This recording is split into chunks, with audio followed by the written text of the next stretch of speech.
Welcome in, everybody, to another episode of the Underground Runaround. I'm your host, Brad Ross. Back again with no one else from my, my usual crew. But tonight we are joined by a special guest, my buddy Nick Beckvar from Best Card Breaks, Best Card Shop, Best Card Empire, coming soon. I don't know when, but Nick, how are you, buddy? I'm doing good, man. How are you? I'm good, man. I'm good. It's another day. Doing another show. Same. Got some stuff to talk about. It's gonna be a good night. We got some adult beverages. We're just relaxing, and cheers, dude. Absolutely.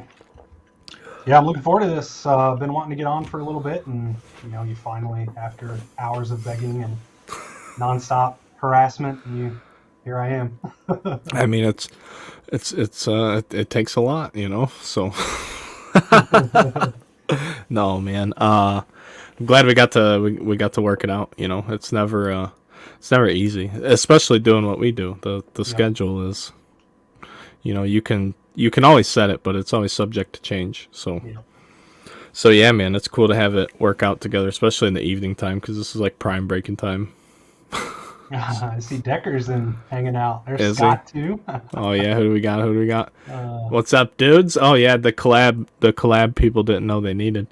Bringing the hobby together. Look at these two suckers. See, the people are here early. But we might as well just get to it, man. I want to pull a couple tabs up. I am ill prepared for the show tonight. I apologize. I was just really worried about my audio not being bad like last week, because we had Al from Waxstat on last week, and we had a real fun show. We went over like 2 hours. We were just after an hour or so, it got unruly. The arguments and the banner, it was hilarious, but my audio kills the whole show. It was a good time though. Excuse me. I did want to talk about the World Baseball Classic, to just jump right into it. Yep. Because it's been surprising. I mean, there's a few takeaways. My biggest, obviously Diaz is the thing, but like you could tell in group play, like I watched as much as I was around for, which was like there was games all day on a lot of days.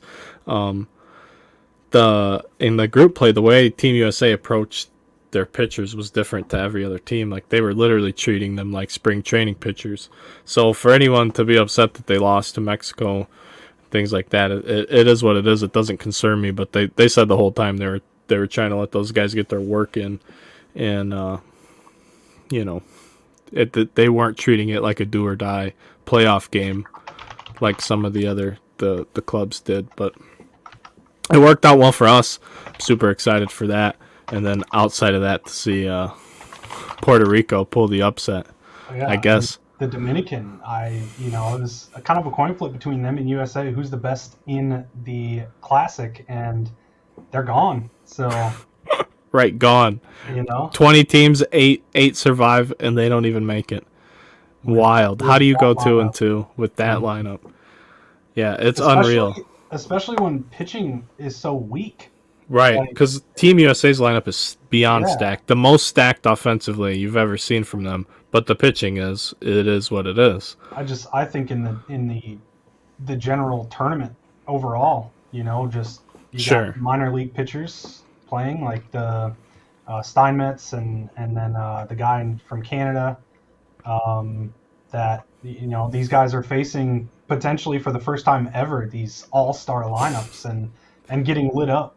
The very best hitters in the world. Gone, so. Yeah, unbelievable, really. The U.S. faces Venezuela though, and that's gonna be good. It's gonna be good. It is absolutely gonna be good. Japan beat Italy today, or actually early this morning. Yeah. What's tomorrow? Friday. Puerto Rico and Mexico play. Cuba won as well. Yes, yeah. That was the day previous on Wednesday. And then Puerto Rico and Mexico tomorrow at 6 o'clock my time, so 7 Eastern. That'll be a good one. And then what does the U.S. get Saturday? Yeah, Saturday night at 6 o'clock Central, 7 Eastern. Nice to watch the U.S. before everyone has to go to bed. So yeah, that's well, that's the nice thing for me is the U.S. doesn't start playing until I'm in the middle of breaking, so I just got the game up and watching it and commenting along as we're ripping cards. Yeah. Yeah, I had it. I went past 9 the other night, and I had to pull up a tab. You went Get the past 9? Yeah, get the Hulu. Well, and that was that was a it's not a on purpose thing, but my daughter had a first grade concert like the middle of the evening, and it was a case of Chrome Sonic, and that takes a little bit, so I had to wait. Pulled a Wander to 99 though, so that was cool. It was actually the green yellow Sonic. It's pretty good when you do that in Sonic too. Yeah, So. no doubt. That was the last case I was doing, so I felt great about sending it off that way. Like, oh yeah, let's go. Go on. Thanks for playing. Yeah, I'm excited to watch. I mean, the classic to me has just been like, I feel like it's breathed a new life into baseball. I mean, the whole world's watching. The intensity, you can feel the intensity just watching the games in the stadium.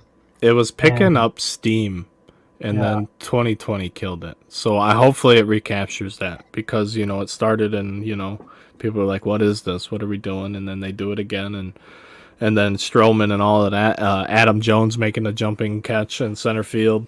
mhm. Stroman coming out of nowhere doing real good, and then 2020 shut it all down. And now, yeah, to your point, 100%, the excitement's back. But then you get this premier injury with Edwin Diaz, and now what's going to happen? Are they going to just say nope? Are all the big league clubs going to say no way? Because it's that, or are they going to say, hey, this could have happened in spring training too, but that happened during a celebration, and I don't know how much celebrating you do during the spring. I don't know But how much. I feel like I've never really heard of a celebration injury before. Oh yeah, Especially when they're jumping around like that. You think it would happen all the time, and getting I mean, tackled and diving on each other, and oh man, you hear it happen more in the clubhouse and shit like that with the injuries, yeah, but yeah, on the field, you're right. Like, to see them jump on each other and things like that, nothing really ever happens. But yeah, I yeah. actually didn't even see the injury. I think Like, he was on the ground. I think he fell to his knees like celebrating, and everyone just piled on him. So it's terrible. I don't know how or when in all that it happened, but then all of a sudden everyone's like, "Oh, I'm backing up," and what's going on? Yeah, yeah, no doubt. So Jake big blow for the Mets. says the Venezuelan team has a nice lineup. They do, and Salvador Perez is on fire. Hmm. He crushed it. I think he won the MVP of his group. And Um, I feel like that was really the I want to say the surprise team, kind of, because they they didn't give up feel any runs. and they feel less. They don't feel as strong as U.S. and Dominican, and even Puerto Rico, for that matter. But They don't, but they're playing. They're playing yeah, well. Like I mean, they. someone came into the chat and was like, in one of the breaks, and was like, these guys are U.S. and Dominican are like the all-star team, and then Venezuela's like the reserves. I'm like, well, hang on a minute. Like, let's just look at it. Sal Perez is currently one of the best catchers in the game, and Yeah, like the best offensive. He just has the yeah. most pop consistently. And you just look at the lineup, and it's like, well, you might have three all-star teams actually. So Yeah, no, they're good, no doubt. But they're pitching. I mean, granted, and then the other thing is their group with Israel and Nicaragua is super weak, but they only gave up one run to the Dominican lineup too. So yeah, that's impressive. But they only gave up one run to Nicaragua and Israel too. The U.S., like I said, they treated their pitching different. So will they play it as more of a playoff type scenario? Will DeRosa manage it that way? I would yeah, hope so. Because it's only 3 more games max. yes, yeah, yep. So it's only 3 more games. I mean, Win this one, win the next one, and you're in the championship. and then what? You get back to spring training for the last week or so? Yeah. Yeah. Yeah, when you got Acuna, over there too, it's Yeah, like I don't know. Can't the really call that 21st. not an all-star lineup. So Yeah, no doubt. The 21st is the championship game. So yeah, they're done. Kenny's trying to join. Kenny, what's up, dude? You're late. Kenny's late. but he's trying to come hang out with us. Nice. So yeah, the World Baseball Classic's been fun, and I really hope they do continue it as well. I would like to see it grow and expand and see what they can do with it. How many teams are in the World Cup? 32. I think I'm not 100%. I watched it. This is the first time I've watched it. I've never really been into soccer, and I'm trying to get into it more and learn more as I continue breaking soccer as well. So it was a blast to watch. Oh, he said send him the link. Send Kenny the link. Kenny, I sent it's in the regular chat. Griff's trying to join too. Ooh, attaboy Griff. Griff, you want to come on the show? I got the link right here. Oh, they're expanding to 48 teams in 2026. Oh, that's going to be awesome. But my only point was if you're going to have single game elimination, like baseball's not a single game sport. Yeah. Just make it a huge pool and just let it be absolute madness. So who is your surprise player or breakout player or two from the Classic? I don't know what all the teams have done, but the one thing you would say, it's funny you say that, because the one thing I would have said just initially, first reaction, was Sal Frelick for Italy. He played really, really well for a team that's not loaded. I thought Pasquantino was, going to help them if they were going to be successful. And Salza, he's a top flight prospect. He's a minor leaguer for the Brewers. He might be. Yeah, he did really good last year. He might be. Oh yeah, he's good, no doubt about it. But it was nice to see him perform on the stage. Yep. I mean, got him out of the group play. I mean, I think he did really well. There's the pitcher that got awarded the contract. I don't remember his name, but for striking out J Rod and the Soto, yeah, and from Nicaragua, that pitcher. Yep. Yeah, so there's been some cool things.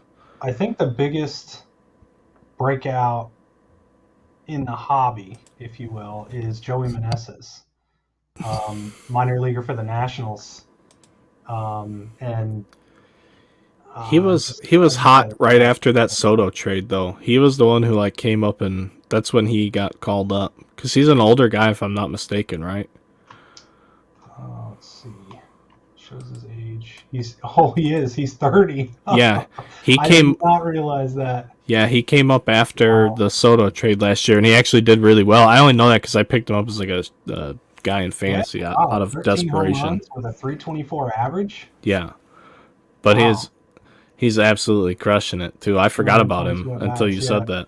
He has his rookies in Series 1. He has a silver pack and an auto, silver pack auto, and his silver pack base is like $11-12, and then his auto, the last one, sold for $130. So I think those jumped up a lot with his performance in the WBC as well. Oh yeah, I don't think they were going for nearly that. Actually, I'm getting a PSA sub together, and put him in there. No, not that, but here it is. So that archive snapshots before they get rid of it. I don't know how well you can see this.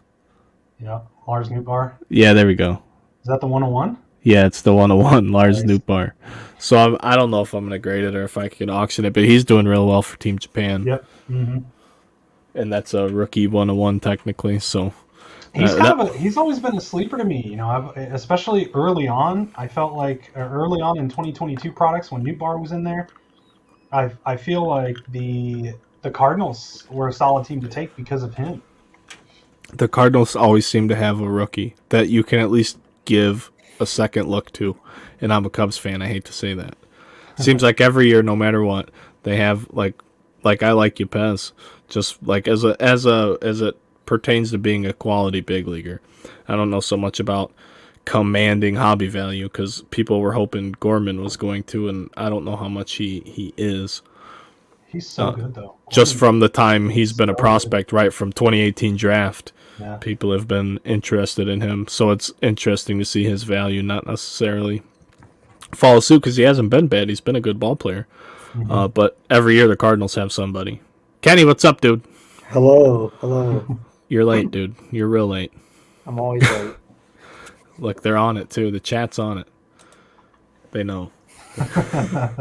They know. They know. They know. What is going on? It's me. Kenny's in the chat too. Oh man, Kenny, we're just talking about the World Baseball Classic, dude. What's your takeaway? You got anything good? I mean, you guys summarized it. Meneses has been. I didn't realize he was 30.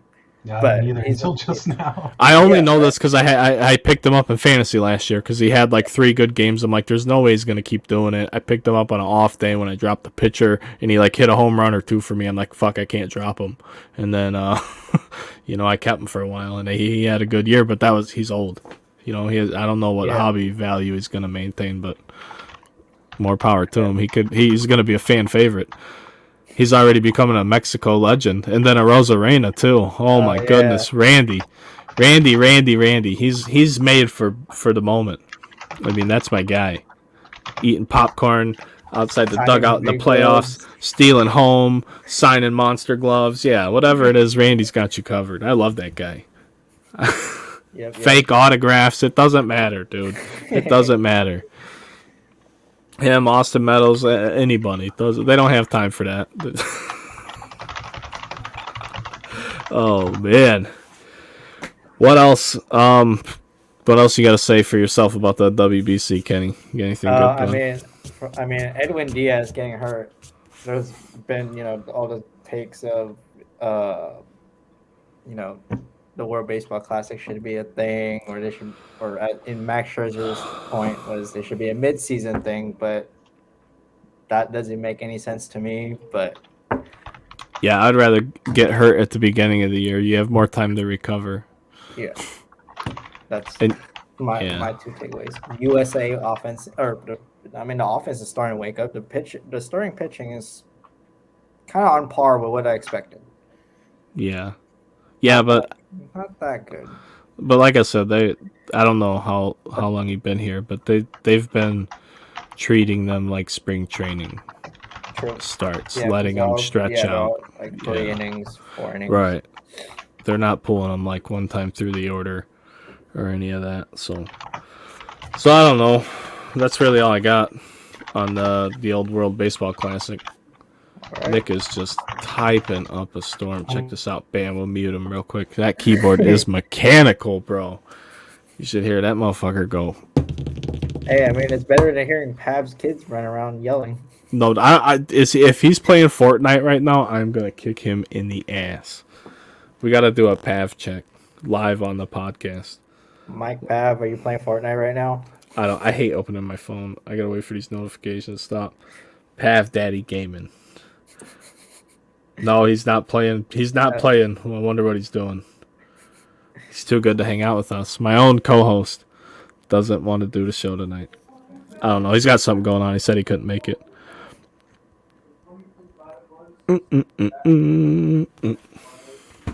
Nick, you can unmute yourself too at any time. Yeah. Oh. Sorry. Cool. No, I posted the link into my group for the live, so that's what I was doing. Oh yeah, I usually do that when I let people talk, but we didn't have anybody else to let talk for me to do that because I do like the terrible self-production and what have you. I posted the link, said, "Hey, I'm live, come hang out." So maybe we'll get some friends coming to hang out. Oh yeah. That is right, Jake. He is muted half the show anyways.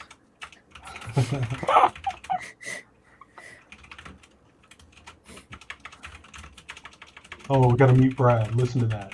That is a mechanical keyboard. That's right. You got it. You're figuring it out, dude.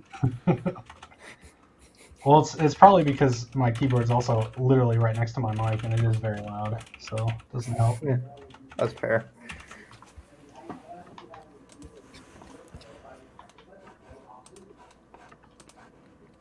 My God, my roommates are just talking about March Madness right now. Oh man, we were talking. I didn't even fill out a bracket this year. I don't know if that's like. I literally half-assed one at like 11:30 last night. It's just something I don't have time for better or worse. I hit autofill for fun on ESPN or like last night for one. Oh, I didn't submit it, but I pressed autofill and it gave me Utah State and Howard, the 16 seed, in the fucking championship. Wow. Fucking ESPN autofill. It's a bold strategy, Cotton. Didn't submit it though, so just felt like hitting autofill for fun. Okay. I don't think Nick has a whole lot to say on the subject, but Kenny, what do you have to say about Aaron Rodgers in the news? Aaron Rodgers. What do you got, Kenny? Be very careful how you answer this. This is a loaded question, sir. Welcome to your internship. My boss. No, answer it however you want. I'll just mute you. You know, what's the worst that's going to happen? You get muted. Oh, no. Aaron Rodgers. Oh, say it. Say it. Don't say it. He is kind of, to me, he's a little crybaby because he has to get his way. But I could have like where his darkness retreat was. I could have drove down an hour and talking. Oh yeah, that was a joke, by the way. I'm an Aaron Rodgers fan. He was in a fucking 1-room cabin. He wasn't in no darkness retreat. Yeah, he said he even had Wi-Fi. I don't want to hear that. An hour down the road from me. Yeah. So okay, carry on. Continue. I was just curious. He's in the news.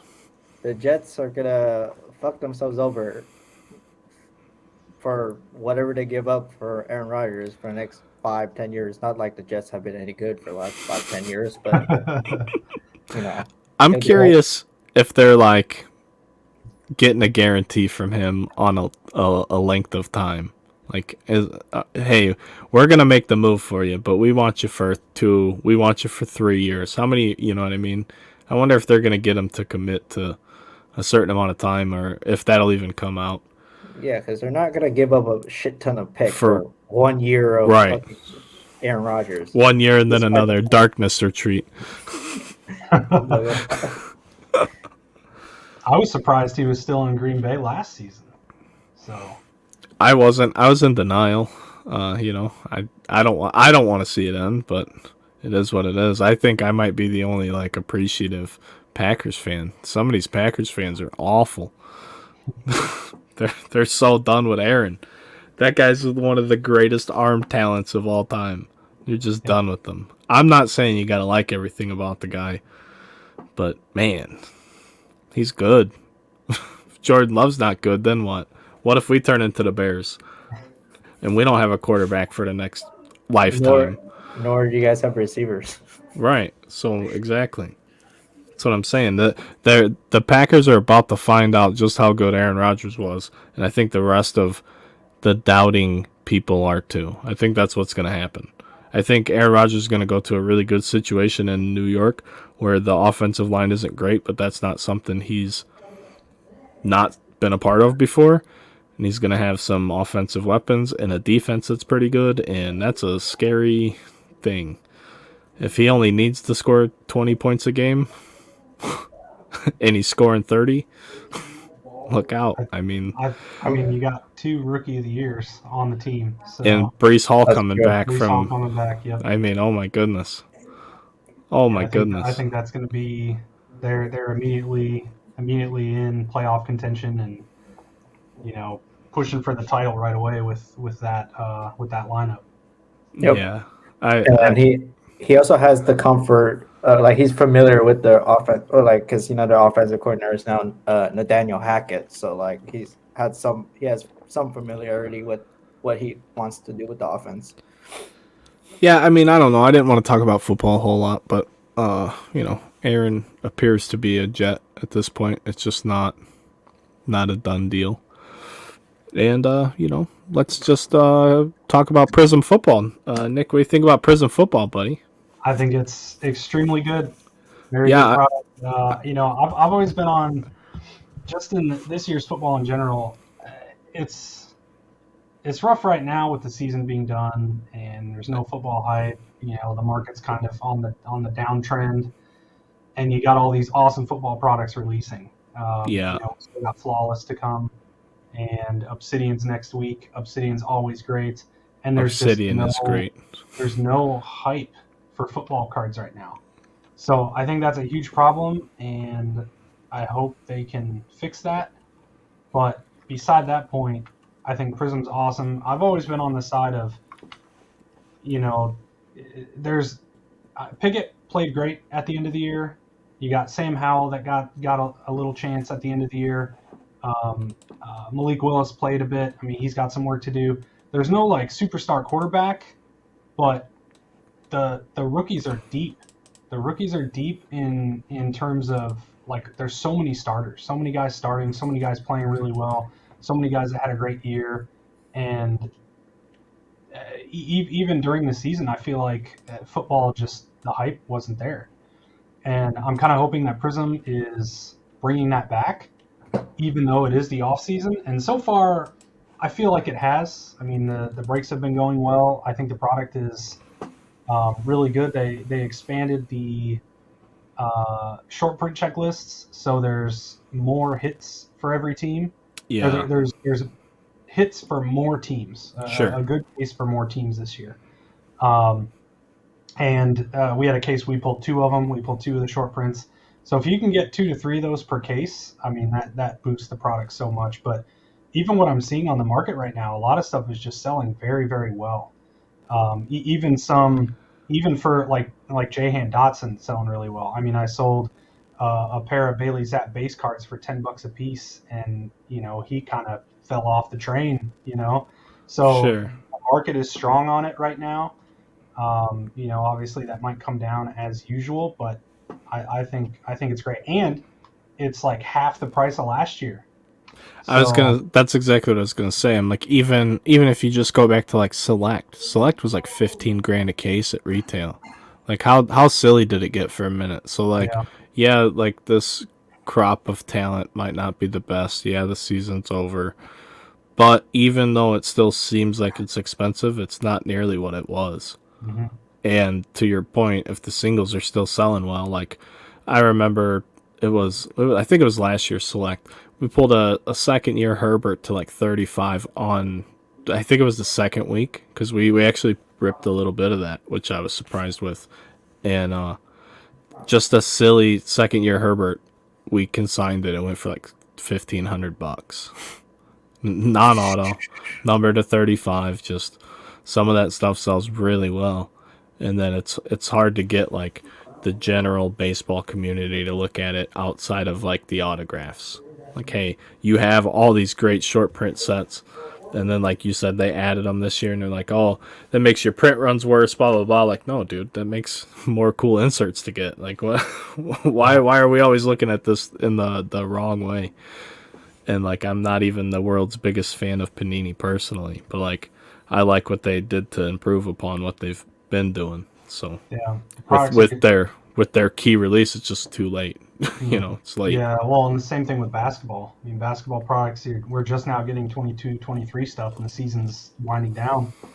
Yep. That's even worse. At least we're getting football in season for a lot of the season. So just getting Don Russ post All-Star break. Exactly. Yeah. So, yeah, and Origins is next week. I mean, we're getting all the early stuff now. We just had a leak this week. Origins next week, and I think actually Flawless basketball is coming soon. So for last year still, 22. Yeah, right. Wow. We're still not done with 21-22 products. So that's an even bigger issue. That's an even bigger issue. But the football, and that's what I've always said too. It's all relative. Like, yeah, you don't have a LaMelo Ball to chase. You don't have a Jalen Green and whoever else or Ant-Man. But again, the rookie, you have Bankero this year, and Matherin and Jalen Williams for the Thunder's playing really well. But I think this rookie class is better than last year's, 21-22, and everything's cheaper. And that's, I always say, it's all relative. It's like, okay, well, you don't have a guy whose auto is going to sell for $1,000, but it's like half the price of last year as well. So same thing with football. Football's a lot cheaper than last year. So it's great for collectors, the guys that want, to buy their teams for the PC as opposed to flip, and you get to save money chasing your team. So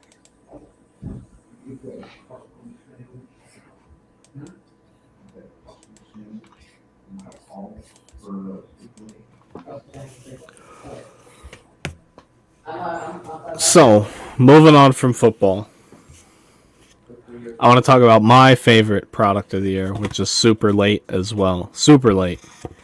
3 months late. So really not super late, but 3 months late. Bowman's Best. I love Bowman's Best. I started breaking, like, for real in 2018. And that was, like, my first product where I ripped, like, 20 plus cases. Like, just an absolute ton of it. Kenny, is that you? Oh my goodness! Or what are you doing? Playing with marbles? This dude's throwing marbles on hardwood floor right in front of his microphone. But Bowman's Best finally dropped. Kenny, stop talking. I muted you. I'm talking about Bowman's Best right now. This dude's trying to. What is that? A Colos? What was that? It's a Pomaris Bowman's Best Auto. Oh yeah, dude, that's the point I'm trying to make. Let me finish my story. Okay, story time with Brad, guys. Yeah. So Nick, what do you think about Bowman's Best this year? What do you think? It's fantastic. I mean, even without the miles better than last year. First of all, and I like last year's though, but okay. I do. And the thing that helped last year too was the whole Beckett thing with their rookie designation. I pulled a Red Wander non-auto, and it sold for $3,100. That guy instantly resold it for $4,800, and then we ended up seeing it like get slabbed and then sold, and that was all within like a few days. The Beckett thing, where because they put all the prospects in as the regular base set, that counted them as their rookie card, their true. I don't want to get into it. We did a whole show on it, Nick. Did a whole show on it because it's wrong. I think that's what helped last year. As soon as that happened, the product exploded. All these cards were sold for a bunch. And this those boxes hit 400 last year, didn't they? Yeah, I think so. And this year, you don't have that, and the product is still just as strong on the market, and it's just gone up. So yeah, it's been great. They redid the insert sets. Mm-hmm. Yeah, just nuts, man. Super deep prospect class. All the big rookies are in. You got pretty much autos for all the big ones too. So greatest hits checklist of the year is what I call it. They get the best prospects, the best veterans or the better veterans, and then generally the better rookies. But I feel like there's a Sawinski rookie auto in every case. I'm trying to think of the one that's. He's plaguing me right now. Because we didn't pull a lot of, what would be the big rookie? Because like in 2020 it was Yamamoto. Yamamoto was the guy you pulled.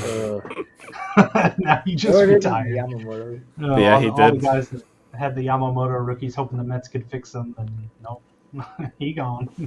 He did retire. So yeah, I've been loving it. I mean, we've done a ton of them, and it's been every case has been awesome. So. Pull any superfractors?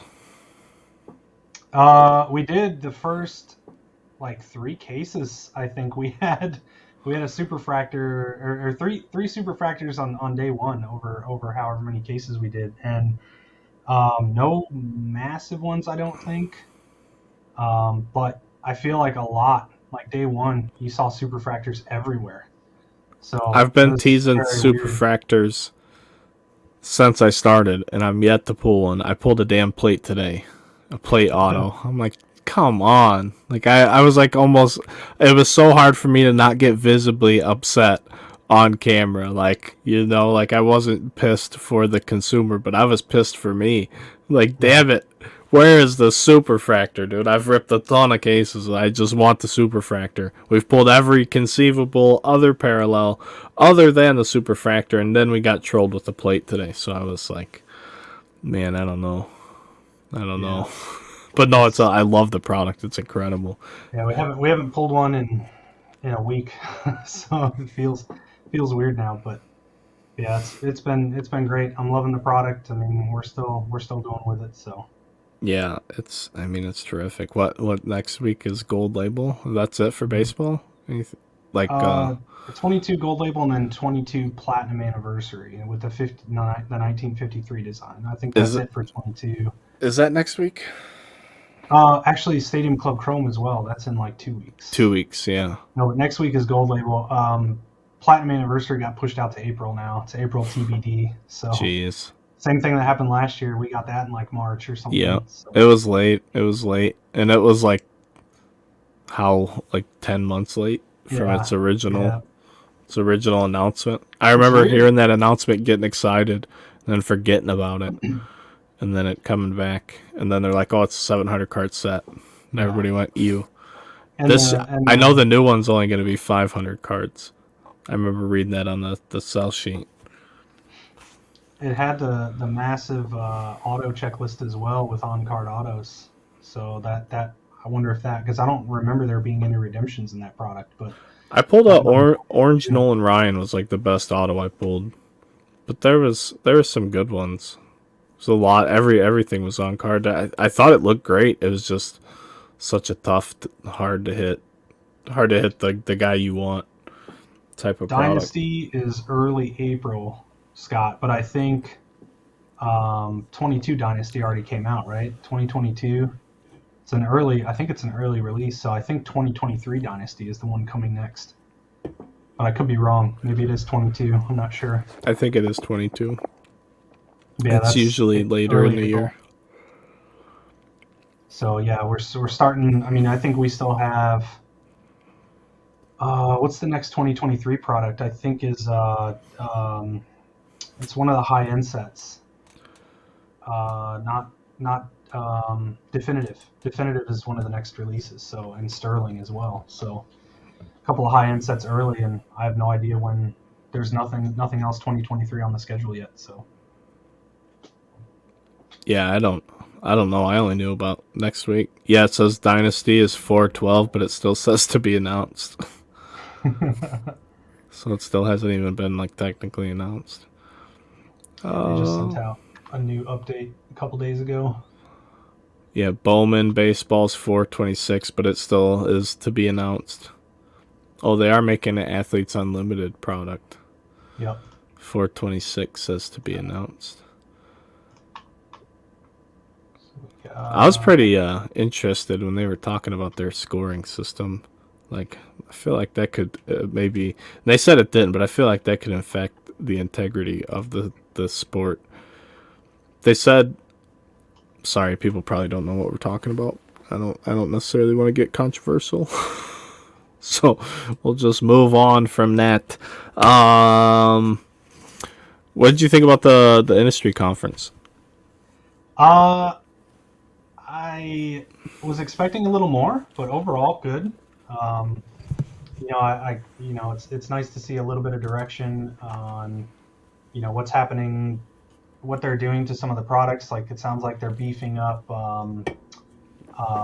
Inception a lot. Topps Inception is going to get beefed up, but that's not going to be till the end of the year now, because they're putting in those iconic moment relic things where piece of the jersey from their first hit, piece of the baseball that was the first hit they got with that baseball kind of thing. But just the general direction, it seems like they're adding more, which I think is necessary with, as prices are increased on the market, as well as from Topps and Fanatics. Adding more to the product is necessary, making it a better product overall.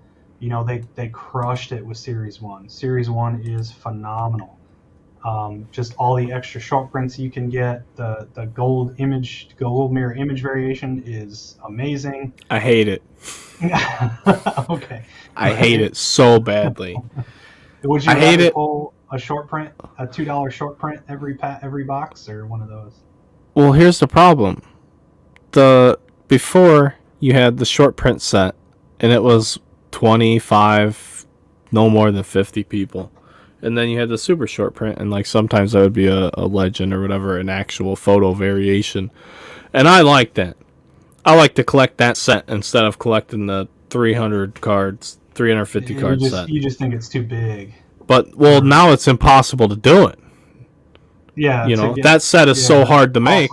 They put a $250,000 bounty on it. So, yeah, I can't collect that anymore. Now I got to go back to collecting the regular set, and I hate base cards. Like me, Brad, the 32-year-old man born in 1990 hates base cards. Shocker.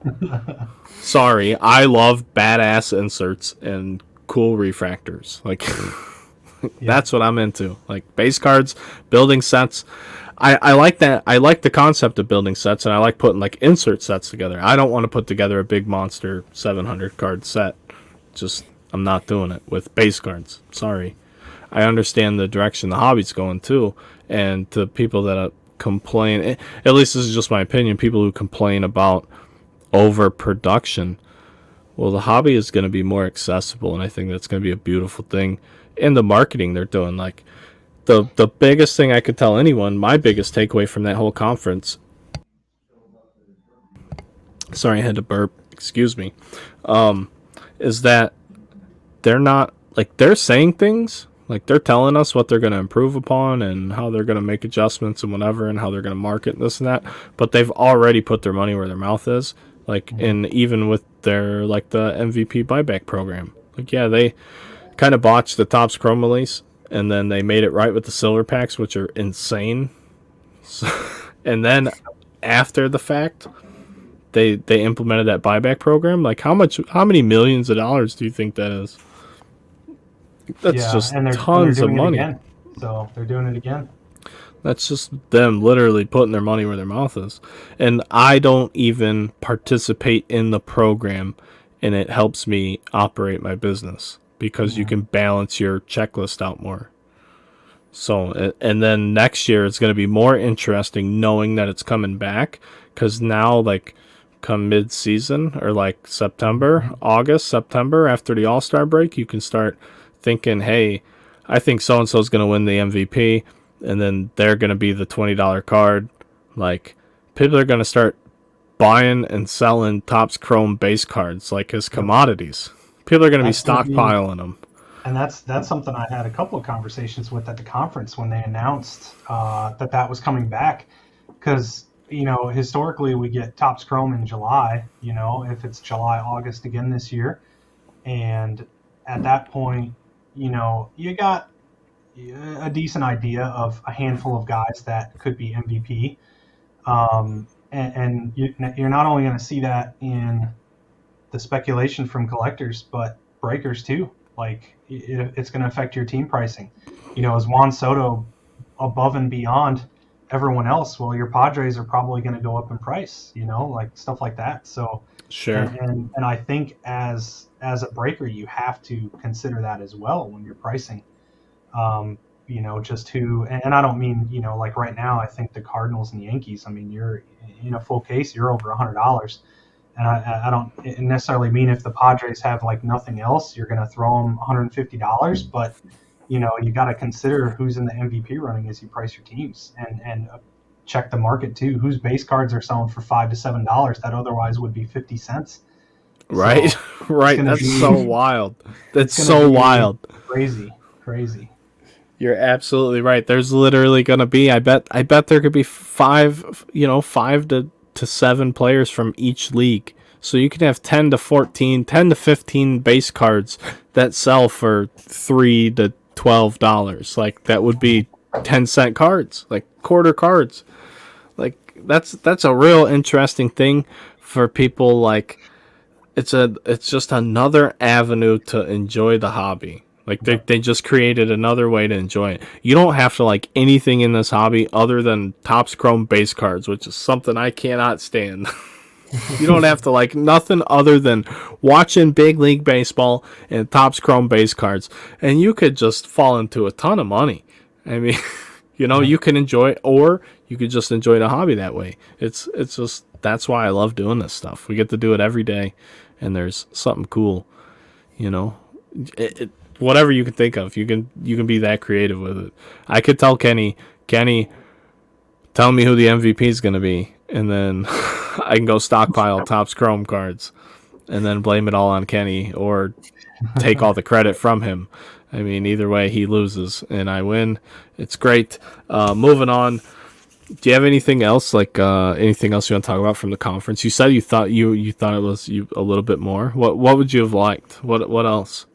What would you have? What could they have improved upon? What do you mean by that? I mean, I don't mean to put you on no, the you're spot. fine. I know I wish there was a little more talk about what they plan to do with the licensing. I know when we had the meeting with the developers, they kind of polled everyone. What products do you want to see get basketball and football? And everyone's Topps Chrome, Topps Finest, the usual suspects. But there's a little more chatter there. Maybe if they had more of a plan, especially if Panini were to get acquired sooner than the licensing takeover. So, which I know that they necessarily can't talk about if that's stuff going on with that, but just a little more about that. A little more on products. It doesn't sound like they're doing anything new this year.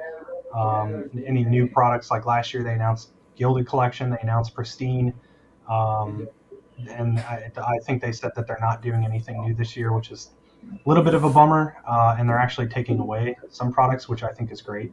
I'm pretty satisfied with the products that they're taking off the plate for now. But overall, too, I think it sounds like they're beefing up everything. They're just beefing up products and making them better overall. So I think and they said there's going to be some surprises for Topps Chrome as well. So I think I'm excited to see what they end up doing with Topps Chrome this year. Yeah, no, I agree. I'm super pumped. I'm glad they're cutting some things down. Pristine used to be a product, though, I think, and then so I think even though we might not get any new products, they're putting so many away. I think they might bring one or two back, maybe hopefully Strata. I would love to see Strata make a return. High tech, sure. I love high tech. I saw someone make a comment about Star Wars high tech returning. So. Oh yeah, so there you go. I'm wondering because they kind of did bring high tech back in update or something. They did. There was an insert set. Yeah. Yeah. So they can do it. Right. And that was the thing. He told everybody when they said all those products were not coming back for 23. It's not like we weren't ever going to see them again ever. They were just. He said the market said people weren't interested in them. So, yeah. Put them on the shelf. I think the biggest one I'm sad about is clearly Authentic, because that was they did really good with that set this year. That one in 2022 was so much better than it's ever been. Just beefing up the vet checklist, adding those 55 tops or something. Yeah. One per case or whatever it was. That was an amazing product. So. Sad to see that one go. It's Gypsy Queen, dude. The answer is Gypsy Queen. I've always liked second that. I fucking love Gypsy Queen. I hate the packs. The last 2 years they made it in Mexico with the Impossible packs. Yeah. And those upset me to a great degree. I think I even bruised my thumbs one year. I ripped 3 cases in a day, and the next day my thumbs were purple. And then they were talking about scissors and knives, and I just couldn't ever imagine opening a pack of cards with a pair of scissors or any other way than your hands. But those are terrible packs. They stick to everything. Yeah, I'm really particular about my packs, man. They were talking about biodegradable packs at that conference or whatever. They were talking about not using foil packs anymore. And I don't know what packs those stupid ass Gypsy Queen cards come in. But if those are the biodegradable ones, I might need to change careers. It's that serious with those. Archives gets them too. Archives. Those aren't so hard to open though. Those ones that were made in Mexico specifically, I think because maybe it was all brand new equipment. You know what I mean? Everything's brand new. Everything was just a little bit extra. Like the Topps UK stuff back in 2020 when they made that. It came in a different case with different tape. They made it in Italy, I believe. And the cards themselves are on better cardstock than the flagship we get over here. Same thing with F1. I would assume that Japan is too. I haven't ever ripped any of the Topps Japan, but I've never ripped Formula One either. So I dream of Topps Chrome baseball, getting the Topps Chrome Formula One cardstock, those things would PSA 10 all day. I remember the first 2020 UK box I opened, the first pack I opened, I went, oh my god, this stuff's incredible. Like the cardstock, I've just touched the cards, I'm like, these are fantastic. Yeah. Dorking out about the material, I'm like, ooh, that's how you build a card right there. That's how you manufacture. Probably more expensive too, so probably has something to do with it. But oh yeah, of course. And then you don't know. I mean, I don't know. Material sourcing. Maybe they have better material easily accessible over there. Who knows? I don't know. I don't make them. I just break them, you know. Put that on a t-shirt. Yeah, I got jokes like that. They're not very good, but that's what I bring to the table. The last thing I really want to talk about, that I have to talk about with you specifically, and breaking sports cards, anything like that, is the fact that we're in the super secret club. It's not secret actually, it's a super special club that I just started tonight. It's the J-Rod Superfractor autograph or non-autograph, but definitely a Superfractor and not a Panini Gold vinyl pooling club. So welcome to the J-Rod Superfractor Club that I just started tonight. We've both pulled them. You've pulled too many of them. How many J-Rod Superfractors have you pulled in your career, sir? I think it's just the two. Just the two? Just the two. Oh, man. Just the two. I feel like it's so many more. 2022 Bowman Chrome autograph. And how many first-round draft pick true first Superfractors have you pulled? So that's good. So we got the Adley Rutschman non-auto from 2019 draft. It's like Marcelo Mayer is the one. I know you'll get to that. Zach Veen. Yep, autograph. I remember that. Marcelo Mayer autograph. Bang. Ellie De La Cruz non-auto. Did you really? Mm-hmm. I missed that one. Wow. I pulled a gold shimmer. I think that's as close I got on Ellie. It's on my grading table right here. I gotta get it. I gotta get it graded for the guy. The Chase DeLauder Superfractor auto. What else? I'd have to pull up the Instagram, but I think those are the big ones. Those are the major ones for Bowman. So nice. But I had to ask if there was more J-Rods than those two. I think it's just those two, unless I pulled one before he was a rookie. But let's see. I think that's it for the big first Bowmans. Because there's more, but they're like Silas Arduin. I pulled the Silas Arduin. Oh, I'm the king of fifth round Superfractors. I don't want to hear it. I've pulled more guys who've retired in the first 3 years of playing pro ball than anybody you could shake a stick at. That J-Rod was a lot of fun. 2022 Bowman Chrome Superfractor Auto, and then we pulled the Ben Baller 1987 insert. Yeah, that was so sick. Those inserts are sick. Those Ben Baller 87 inserts are amazing. I think Ben Baller in general. Phenomenal. I've been on Baller since day one. Even in 2020, it was like people thought it was ugly. And the one thing I remember about 2020 is the autographs weren't on the thicker cardstock. They were on base cardstock. It was real weird because the first one I pulled, because I've always looked at the side profile of every stack of cards ever, and you can see where the hits are. You don't know what they are, but you know they're coming, so you can present them better to the people. And the first autograph I pulled, I think it was like a Trout auto to 50, and I had no idea it was coming. And then I'm like, wait a second, this card's real thin. And it was like why is this? Why I didn't order the thin crust Mike Trout today?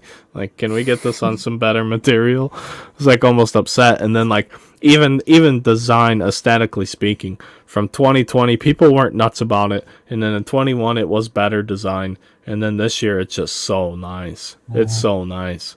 See, I like 2020 was hot for a little bit. I mean, it was. I ripped tons of it, but it was hot though. But different time, right? Yeah, so the market was hot, everything was hot, but it was new. Like I liked it. I enjoyed 2020. I sent a lot for grading. That's what you got. Bichette and Luis Robert and Jordan, who wasn't as big as he is now, but It still isn't as big as he should be. Exactly. Continue. Yeah. So we have the we ripped a lot of that, and last year's was like I didn't really like last year's, and I think that had a lot to do with the rookie class, and the market was declining as well. So, and then this year, I think it started out so cheap. I mean, Top sold them for 150 a box. I think the market was 225 realm, and then everyone saw how amazing, how great the cards looked, how strong the checklist was. They added the short prints, which was phenomenal. Yeah, super cool. And they made them a better. Like the pack odds were actually good to hit them. They were somewhere around they're 2 a case. Yep. So you can actually pull them. And lots of cases have had 3. So when you have a 3 out of 5 chance of pulling a J-Rod SP in a case, that's let's go. Right. Let's go. So and the autos, I mean, the auto checklist is so strong, and the odds are with the way the odds work, the odds are good for what the checklist is. Right, but at most you should only get 1 per case, and some cases should have none. But I don't think there's as many cases as the odds say. That's my theory. So you get 2 per case most of the time. 1 gold, 1 orange, one gold and 1 orange or better is usually what we've been seeing. But the fact that and what's the worst auto? Josh Lowe and I mean maybe the Guardians guy, who's the most underrated dude in baseball. So Jose Ramirez, that's what I'm thinking of. Those might be the worst ones, and outside of that, Trout, Ohtani, J-Rod, all the rookies, it's phenomenal. Right. Yeah. So just home run of a product. My front runner for product of the year. That and I really like. What were we just talking about? Bowman's Best. That and Bowman's Best product of the year. Bowman's Best products. Good this year. Yeah, I like it. I really enjoy it. The UFO inserts are insane. Yeah, last year I did the rookie craftsmanship set. The one thing I will say for Bowman's Best last year is I do agree that it's better this year. But last year the rookie craftsmanship set made a picture. Well, so the elemental one does this year. That's the puzzle set. It does make a set. I haven't seen it yet, but they called it a puzzle set. Oh, that's interesting because they look so similar. I wonder. Yeah, now I gotta go look. I wonder if anybody's done it yet. It's weird. It's weird because when you look at the cards, it doesn't look like it. Right. Should. Exactly. Especially because it says earth and water and whatever and fire on them. So. But according to Cardboard Connection, it's the puzzle insert set. I haven't seen anyone do it yet. Oh, somebody has a whole Atomic Refractor set last year on eBay, and they're asking $450 for it. I built that set.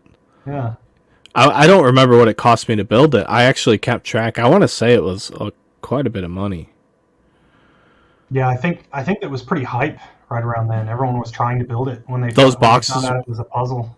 Yeah, and then you had Alec Boehm and there's a couple of them that don't even look very atomic, or the parallels. There's not much to parallel because of the picture itself. They're a part of the moon, and the moon is the dark portion of the picture, so only the border, this thin border of the card actually shows the parallel. Are we pouring up again? Yes, sir. Is this pour up 2.0? All right, well, we're going to pause. This is where we pause a moment for station identification and a word from our sponsors. 4 Roses. I don't know if we can see it, but here's a fun fact. Single barrel. So it's got my name on it. Ooh. So me and those 2 guys went to 4 Roses and picked our own barrel. Okay. And we had Brent Elliott, the master distiller. So that's very cool. This is not nearly as cool, but this is actually a single barrel. Yeah. Picked by the local liquor store. My camera won't focus on it though. Come on, dude, do your job. Maybe because it's safe. There it goes. Yeah, that's like the local spot. 120 proof, little single barrel, dude. Gotta have a good whiskey. This one is 125.8. Oh yeah, which is really high, very high for a Four Roses pick. So that's also really neat. Where's that at? A little fun fact, huh? Where's that at, Nick? I'm sorry if you already said it. Four Roses. Yeah, down in Kentucky.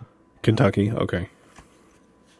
Yeah, so we went down with one of the liquor store chains here, and and they picked like 7 barrels, and then we picked one, and then we bought it all, paid for the whole thing, and then just sold them to friends and family.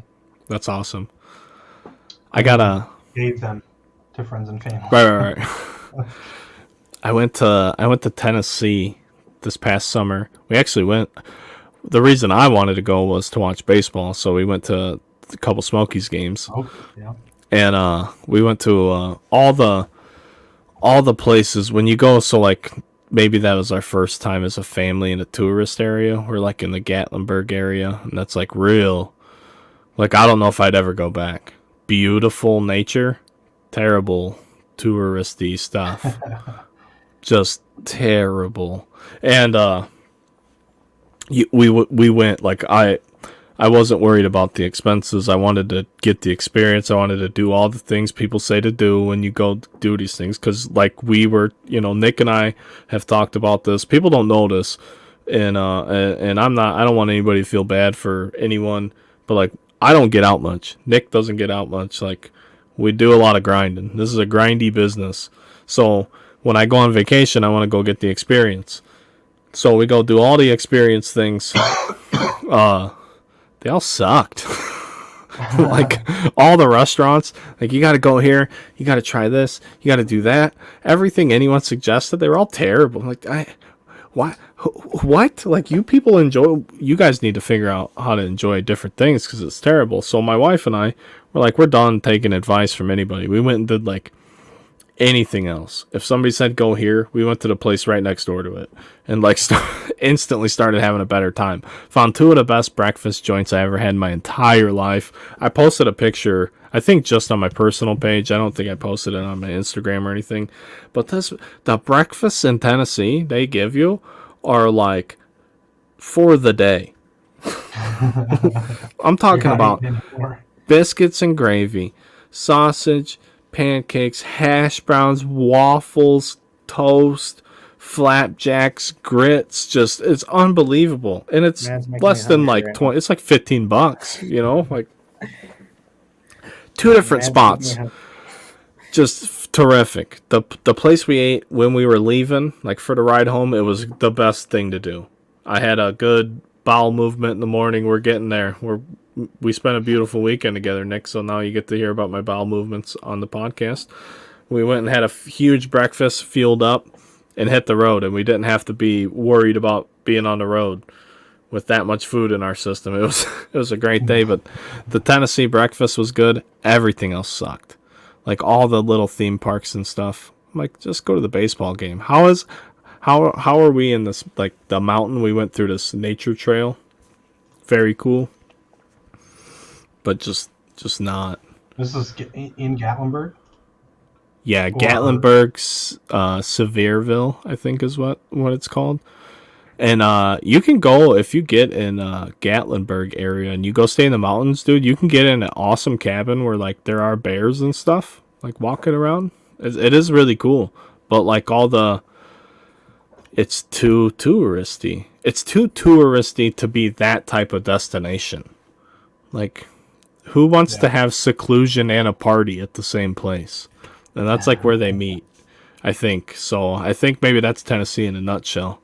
Yeah, when you go home, you go away to the middle of nowhere. And I mean, dude, we stayed in the middle of nowhere off this fucking unmarked road on a windy ass incline, dude. It was wild. Like the GPS didn't work to get to the spot, like, and they knew it, and they were really good about communicating to Airbnb people or Verbo or whatever it was. They were really good. They're like, hey, don't use the GPS, They're like, use the GPS here and you'll see where to go. I'm like, okay, cool. But bears, lots of goofy stuff. There was like all these goofy little touristy stores. It was just like I don't know, not my spot. Like the strip, right? The strip of Gatlinburg.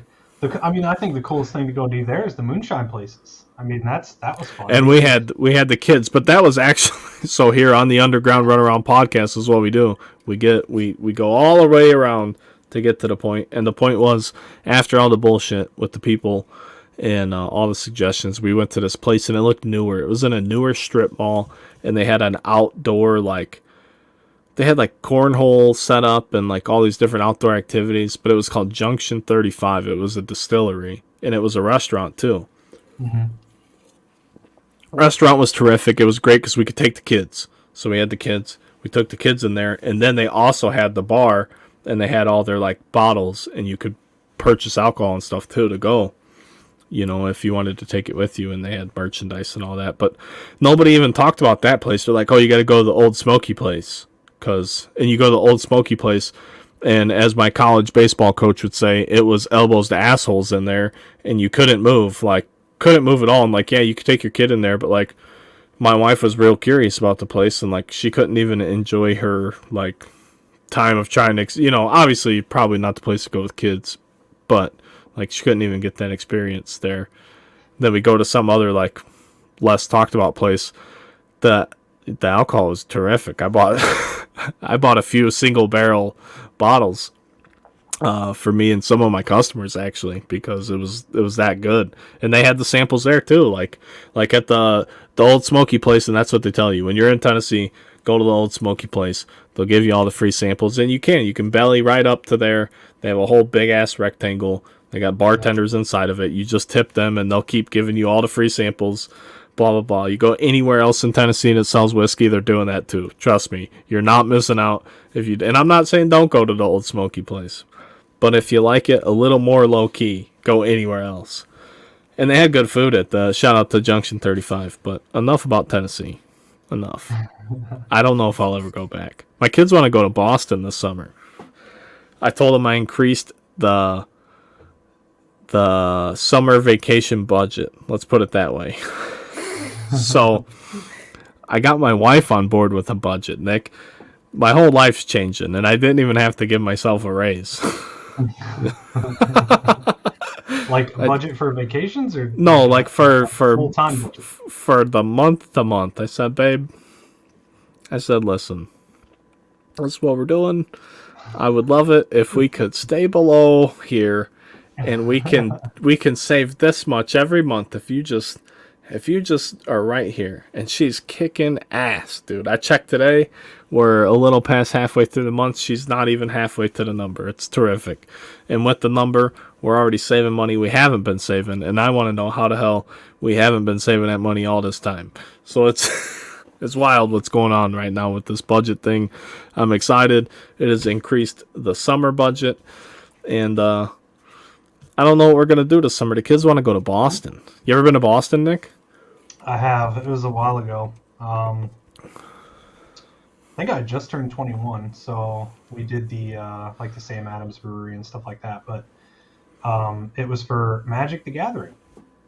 Nice. I used to play Magic competitively, so that's another. That's fun badass. fact. So, I didn't know that. I didn't know that at all. That's cool though. I used to travel the country.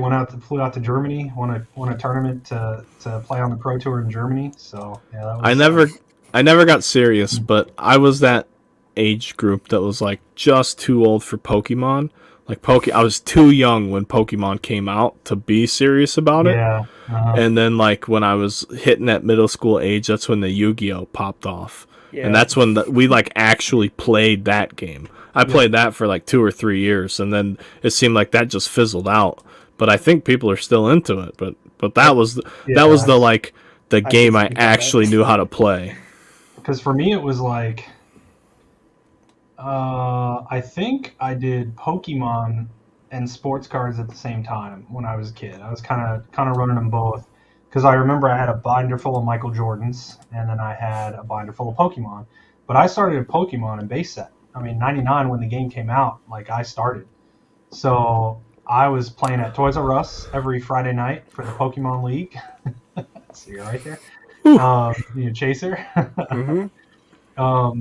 So every Friday night at Toys R Us for the Pokemon League, I won all the badges, all 8 badges, and eventually got out of that and more into sports cards, and then I switched to Magic. That's still I found badass, though. Started playing competitively. I think I sold all my sports cards at a garage sale, like rip, but I wish I had that binder of Jordans now. So probably had all the really cool Skybox Z-Force inserts. Right, all the good '90s inserts. Exactly, that are worth a fortune now. Like maybe I had one of those the platinum portraits or whatever. Who knows what I had, but that's like one of the big things. Like I wish I had my childhood sports cards. So. My first house we lived in burned down, and I was like done with cards after that.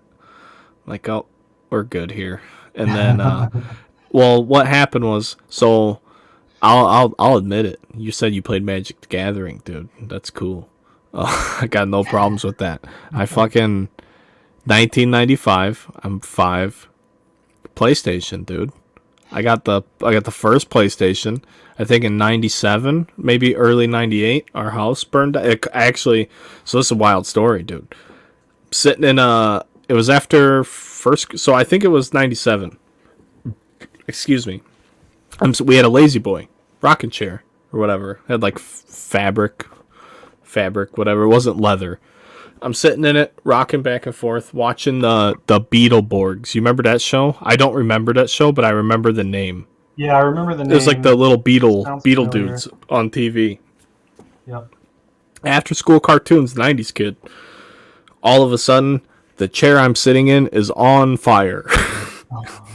like not just a little flame, like the thing is on, the whole back is on fire, the wall is on fire, and it's like, I don't know, 3 or 4 in the afternoon, and my dad, I think, was working nights because he was in the bedroom with my mom.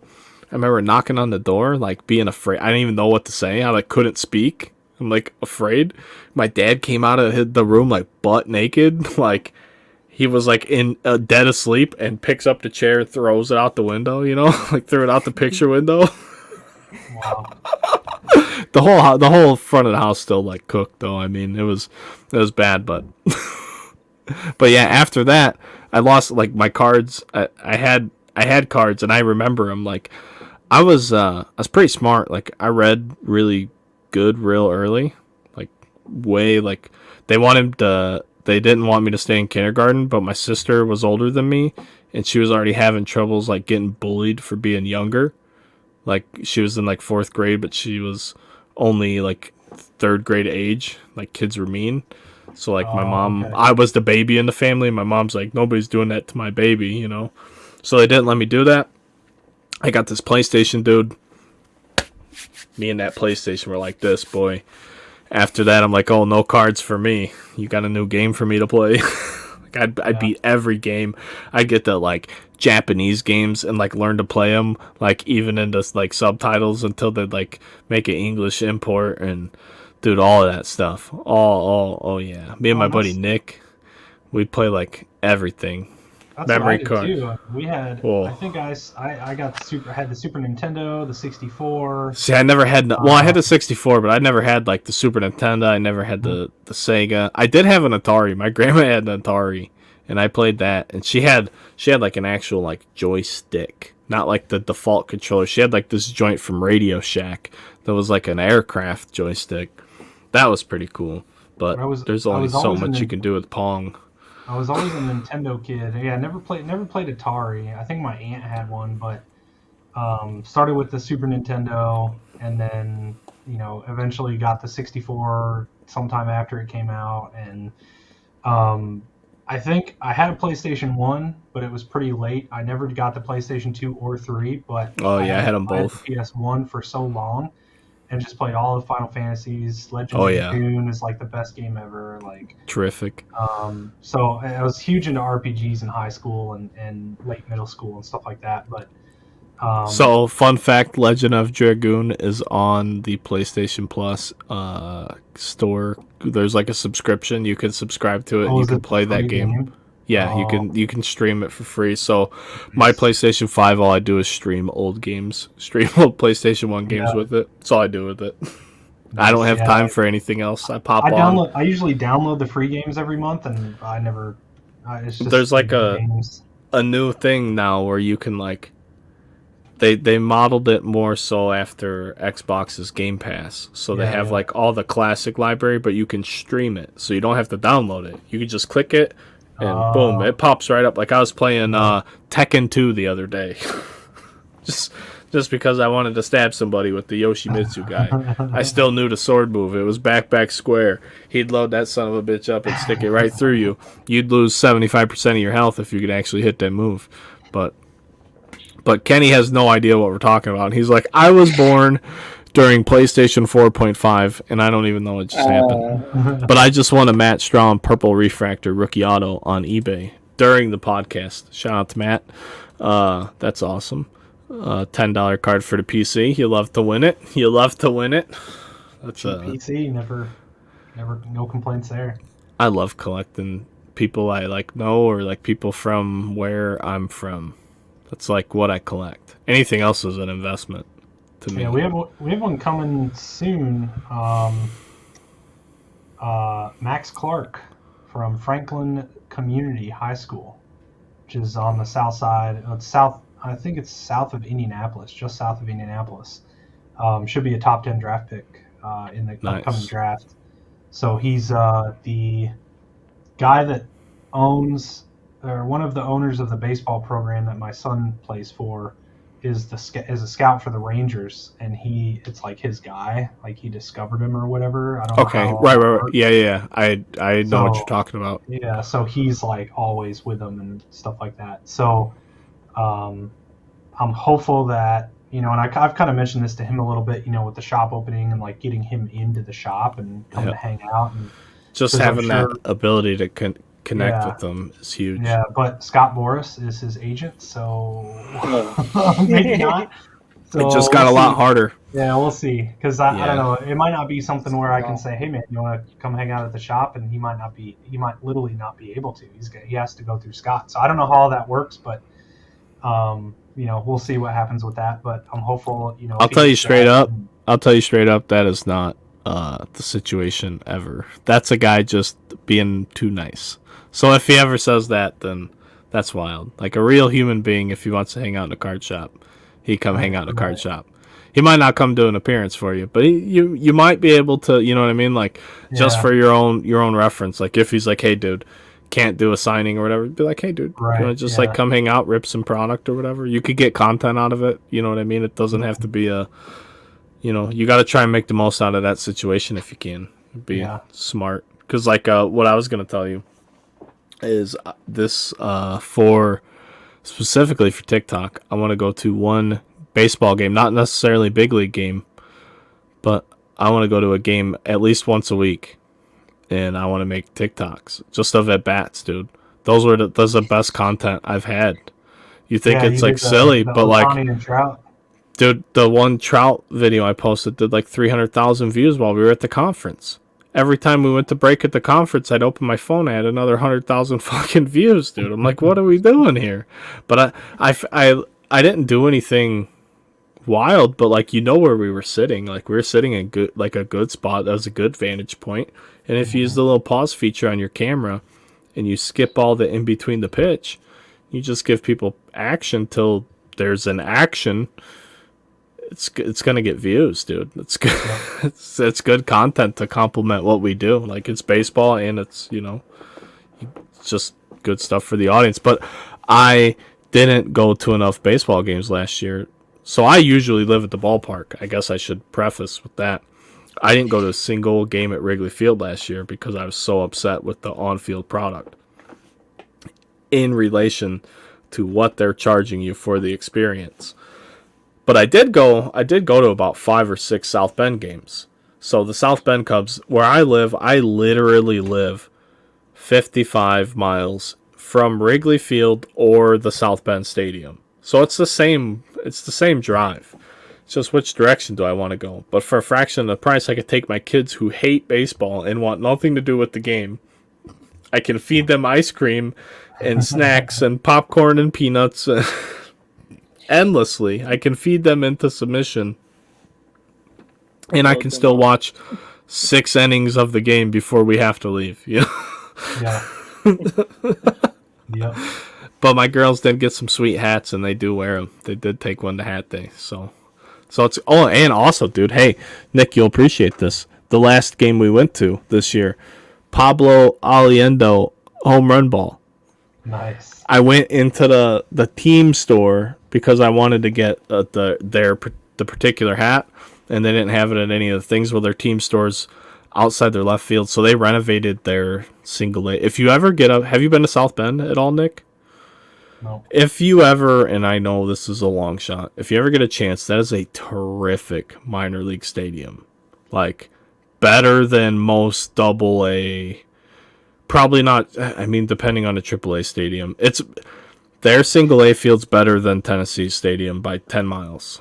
Like, it's good. They have, like, a splash pad and a fucking playground. Like, there's a lot of cool stuff there. But they have, like, a legit team store. It's easy to get in and out of. I know it's far, but it's a good time. I went there a bunch of times. We walked out of the team store, and he literally just rocked one right off the concourse, and one hopped right to me. And it's for my kid, but my baby girl has no interest, so I just have it here until she asks. She claims ownership of it, but only when it gets brought up. She's like, "Oh, that's my ball." Yep. Sure thing, baby girl. Yeah, eventually I'll get one. I want to get one for Mason, so catch one at a game when we're there. But that's kind of my goal this year too, is just to go to more baseball games. Sneak off to those Indian games, dude, and get the clips. Yeah, we went to a couple. We went to a couple last year. I think three or four. I think we end up going to. Well, I went to. What do tickets go for those? Because that's triple A baseball cheap. Though.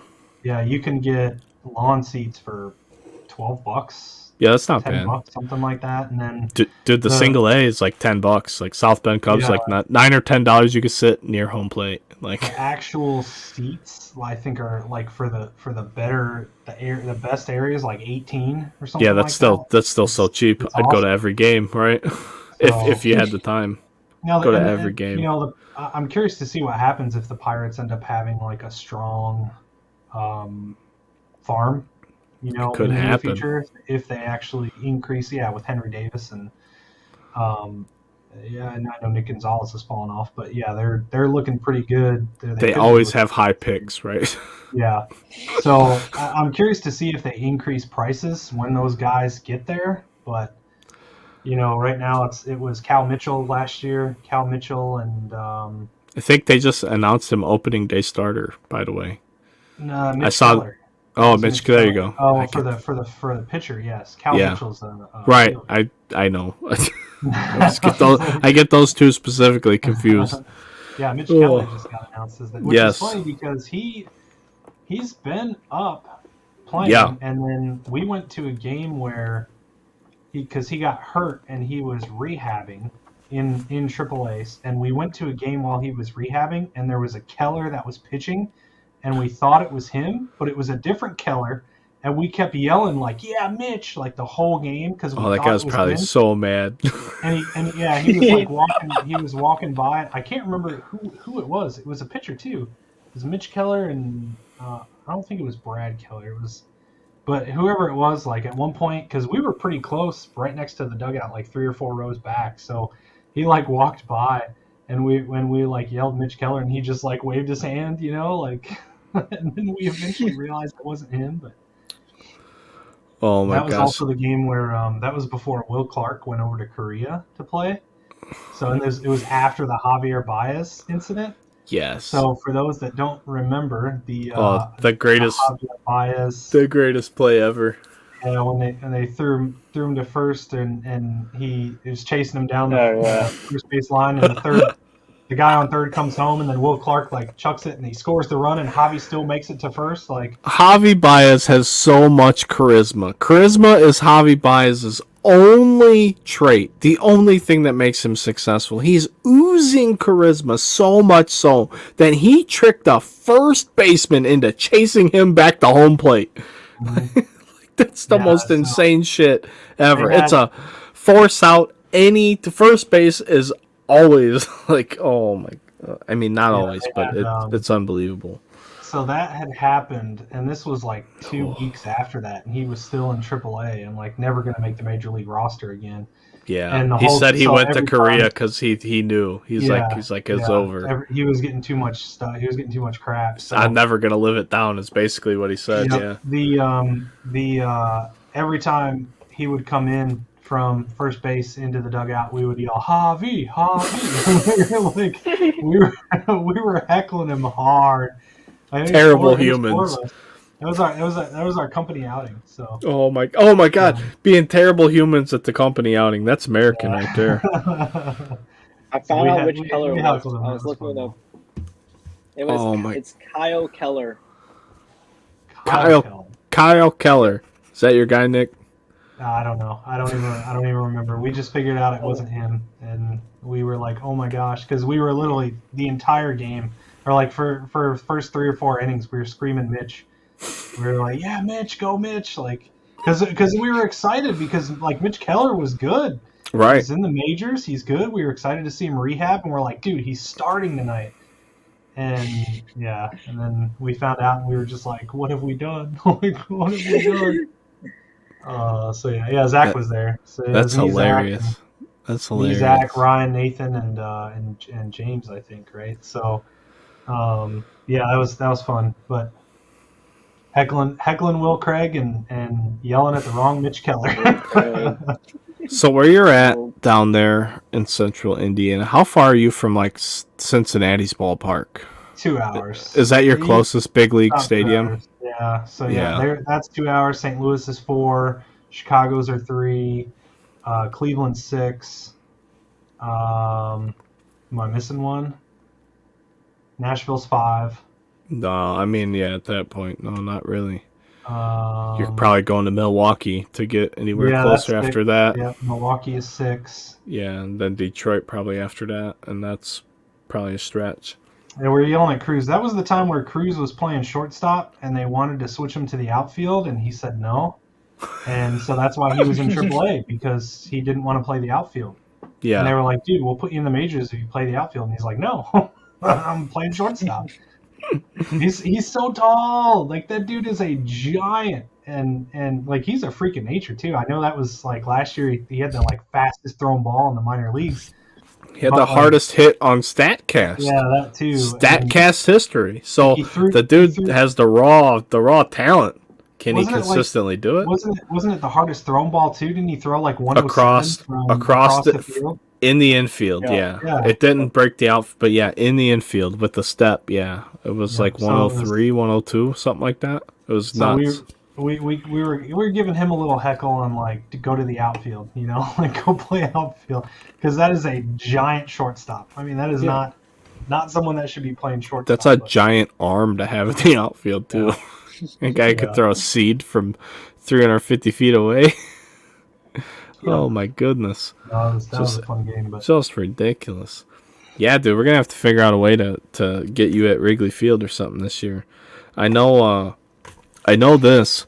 I will tell you this. I don't know if it means anything to you, but Matt Strom's been on the podcast. He's the nicest big leaguer I've met. The Phillies are gonna be on the south side in early April. I have a card for him somewhere that he needs. He told me to hang on to it until he's in town. So I assume we're gonna link up again. He's gonna be on the podcast again, but we gotta find a reason to get you out of Indy, get you out of the city and upwards. Shout out Matt Strom. Yeah, shout out to Matt Strom. We gotta find out a way to get you upwards in a trajectory towards Lake Michigan for an afternoon of dogs and adult beverages in a good time. And as long as it's probably in July. See, he's already putting the parameters on it, Kenny. Well, you hear because this? of the shop. That's the biggest thing right now is the shop. So Zach's gonna see. Zach says I got you. He knows. Zach's my shop manager. So. Wait. Sorry, Zach, dude. I'm not trying to be rude. He's the Bangerville dude. Yeah. Oh, shout out to Bangerville, USA. Dude, Zach, you don't need to worry about me, brother. I am all about the community. So what's up, dude? You should have introduced yourself, man. I had no idea. I just thought you were Nick's friend. I'm giving another reason for Jason B to be mad. Don't worry. So taking Zach too. But yeah, anyway, good. Good. So Zach's gonna hold the fort down. Nick's gonna get out of the office then whenever I tell him to. Hey, dude. Well, here's the thing. This is how this works, Nick, and I'm sure you know this, but like my buddy Pav, who's not with us tonight, I swear to God, if he's playing Fortnite, I'm gonna kick his ass. He texts me like on certain days. I don't know how he does this. He must have like AI or a robot or something that combs tickets. He's like, hey, dude, I got the W Club today for like $90. Can you go? Like whatever. He comes up with these crazy game day deals where he's like, hey, 4 tickets for all inclusive for like $120. Are you in? And I'm like, shit, it's release day for whatever. Like I can't leave today. He's like, all right. And he's like, well, I'm going. But yeah, that's usually how it goes for me. Pav will tell me like, hey, dude, today's the day. Or like, hey, I found these tickets for Thursday. That's just, if you like, he's really good at finding the deal. So like you could go right now. There's even opening day tickets on the Cubs website. Like the Cubs are still fooling themselves as far as an organization with their ticket prices. And, it is what it is. But it says something when you still have opening day tickets available for sale. So like anyone who's buying tickets from the Cubs directly right now, I love the Cubs. I love them to death. But you're fooling yourself to pay face value right now. They're not a face value market at their current face value. Like it's not there. Yeah. So wait till game day and get the good deal. But I'm going to a game a week, dude. I just looked. Opening day. I agreed to take my wife to Vegas, and we're going to the damn Mint. We're going to the Mint show, and that's opening day, dude. My wife goes, if we can't go to Vegas because opening day, I'm like, oh my gosh. She just wants to go to Vegas. I want to go to the Mint and put some more tools in my tool belt. And, she's like, ooh, I get to go to Vegas. I'm just going to stay in she's like, got the whole map of the MGM Grand already. She's already got an itinerary playing. She's like, I'm going to be here. She's like, they got penny slots over here, and they got the nicer ones over here. I'm like, all right. Well, I'll see you in 6 hours. I'm gonna be at the show. Yeah. So we're going to do that, dude. But man, the way the travel schedule works out, I have to fly home on Sunday. Just the flight is like $2,000 for the both of us. Like, oh my gosh. Did you like just book it? Is that why? A couple days ago. But yeah, like if we flew home on Monday, it would be a non-factor. But we have to fly home on Sunday, and there's no point at flying home on Saturday. There's no point in shortening it a day. We can't stay till Monday because we don't have anybody for the kids. Like, her dad is actually flying in from Colorado to come stay at our house while we leave. Because we were going to go and drop them off at Colorado on the way. There was a flight that had a stop at Denver International. I'm like, yes, children, off the plane here. Grandpa Brian will pick you up. I love you.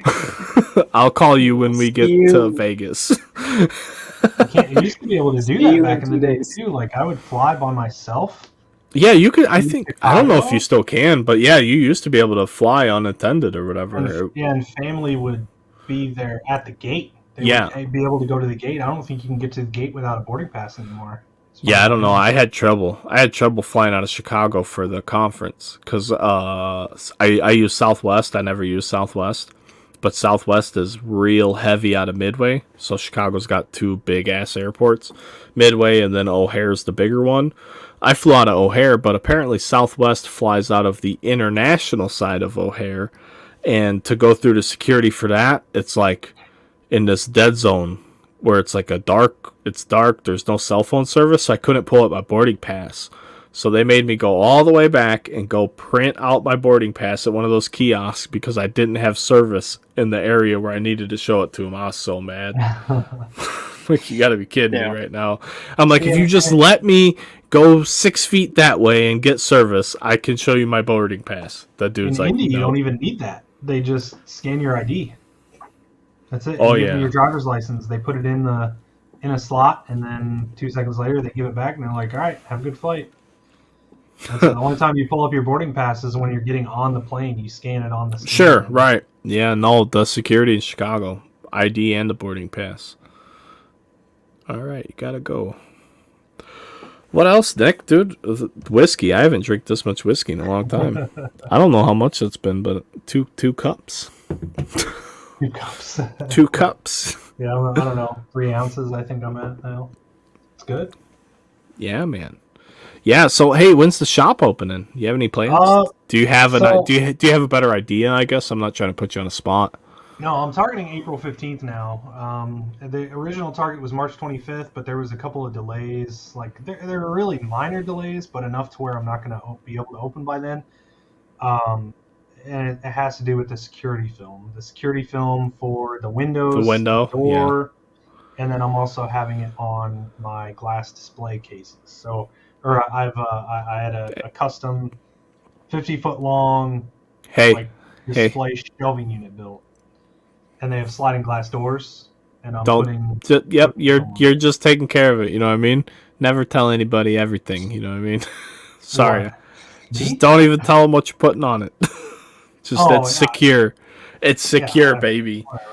I'm that super paranoid kid from the streets where if you tell me what it is, then I know what it is, and I can look it up and I can figure out how to beat it. Don't tell them nothing. But anyway, it's that security is paramount, baby. Don't fuck with Best Card Shop, or I'm driving down from the BART. No, security's insane. So I'm going all out with security, but it's wild that's how it has to be, though. Did you see what was it? Just last week, Burbank got broke into. Did you see that? Was it? And they caught the guy, right? They took care of it pretty quick. Yeah. Apparently, their own security, like they the way they have their store set up and the security measures they have in place worked. It helped them. Yeah. But yeah, apparently some people broke into there. They did get some cases and some high-end stuff and got out, and then they got caught. And to my knowledge, they recovered their missing items, so that's awesome. And I'm prepared. I mean, I'm preparing as much as I can, but it's is it going to happen? Probably, but you can only do so much. I have 16 cameras and all the security measures you can do, and you're smart enough to know, and you're not going to have a Dollar General camera either. Yeah. Like if you walk across that camera, I know who you are, bud. Like, I mean, that's the one thing. That's the wildest thing that I don't understand with like gas stations and like some other like I feel like it's more corporate chains when you see like, hey, we got robbed, or like even a Walmart. Like, here's our security footage. Like, I stream card breaks in 4K. What the fuck are you asking me to look at right now? Yeah. I'm sorry. Like, with the industry we're in, like the cameras we're using are good. They're friend. Like if you walk across it, it's over. Like, sorry. So yeah, please leave the place alone. It's gonna be covered. Yeah, that's all I can do is prepare though. I got insurance too, so. Right. Right. I mean, none of that's going to happen, but it's crazy because you have to talk about it because it does happen. It sucks. Well, they had the 1 or 2% of bad humans just make such a bad, like, put such a dark cloud over the hobby in any type of way. And at the industry summit 2 years ago, they had a cop come and give a presentation over security. And it's like here's what you can do to secure your shop. Do this, do that, do this. That's really smart too. Like that's good on Tops to even do that, because that is smart. Because hey, if Tops reach out like, hey, do you know any police departments that have had crime with our type of industry? Yeah, hey, bring those people in. We want to talk to them. What'd you see? What could our clients? If they're not your clients, but like, what could that shop have done to improve their likelihood of minimal property loss? How do we mitigate those things? So it's what sucks. But dude, where you are, do you have any like, what's the biggest college do you have close to you? Do you have anything? IU and Purdue are both. How far? Distance. I mean, both are about an hour, I think. Yeah. I think you can get to Purdue in like 45 minutes. So but both of them are high ranked in the tournament. So, but what do you think? Like with the underdog dude, and like bringing in like college talent. Do you like have any plans for that in your store? And dude, I want to bring you on again. It could be right after, once you get settled into your store. But do more store stuff. But I mean, I would love to talk store stuff all night long. Yeah. No, I mean, but do you have like plans for anything like that, like talent, meet and greets, autograph sessions, anything like that? Yes, but minor league baseball talent, like bringing in Pirates dudes. Whatever I can get, you know, to an extent. But right, I mean, obviously, nothing, of course, nothing like, you know, I don't have any specific plans, but yeah, I would, shout out to Indiana State. I would love to. Sycamores. Yeah, Larry Bird, right? You know, I would love to have events like signings and and signings and you know, college athletes, pro athletes, minor league athletes coming in. You know, that's what I said about Max earlier, Max Clark. You know, him, if he's in Bowman Draft, you know, get him in on a stream. Come in for a day, sign some cards, meet people, and then stay on for a stream. And where we rip 2023 Bowman Draft, and you know, he signs a paper for everyone, and in their package that was in the break, you know, stuff like that. But yeah, and the way I'm designing the shop too is it's going to be very open concept. I'm not going to have, like, you know, some shops you go into, there's like aisleways between everything, between tables, between displays, between whatever they can jam in there. Yeah, it's just a big clutter fest. Exactly, and like when we were at the industry conference, I had a guy from the group drive down about 6 hours to come hang out with me on Tuesday was the last day, right? So Tuesday evening, and then Wednesday we went to one of the minor league games. Right. And, so Tuesday after the conference, we hit. I think we only hit 2 shops. So we stopped at 2 shops, and the first one. You said you were gonna go to a few. Yeah. So the first one we went to was just like, I mean, stuff everywhere. I mean, it was bad. You know, at least some areas. You know, that it was a cool shop. They had a good selection. We bought some boxes and sat down and ripped. But a couple of the things I'm looking at, I'm like, you know, that's just like they threw it there and. They're like, you know, this looks okay, you know, but it was bad. So mine is more open concept. Like, I got the 50-foot wall of wax. I mean, steel product is going to be my thing. That's what I'm going to focus on. So you said seal product? I'm sorry. Steel product, yeah, like wax. So I want people to come in and be able to buy whatever box they want to, you know, for especially newer things. You know, if it's something I don't have, I'm going to get it for you. That kind of experience for sealed products specifically. Absolutely. The singles game will be there, but not as predominant. So I'm not going to have dime boxes. I'm not going to have dollar boxes. I'll have, I think he just sent over the design layout today, but 1, 2, 3, 4, 5, 6, 7, like 7 of those jewelry style display cases.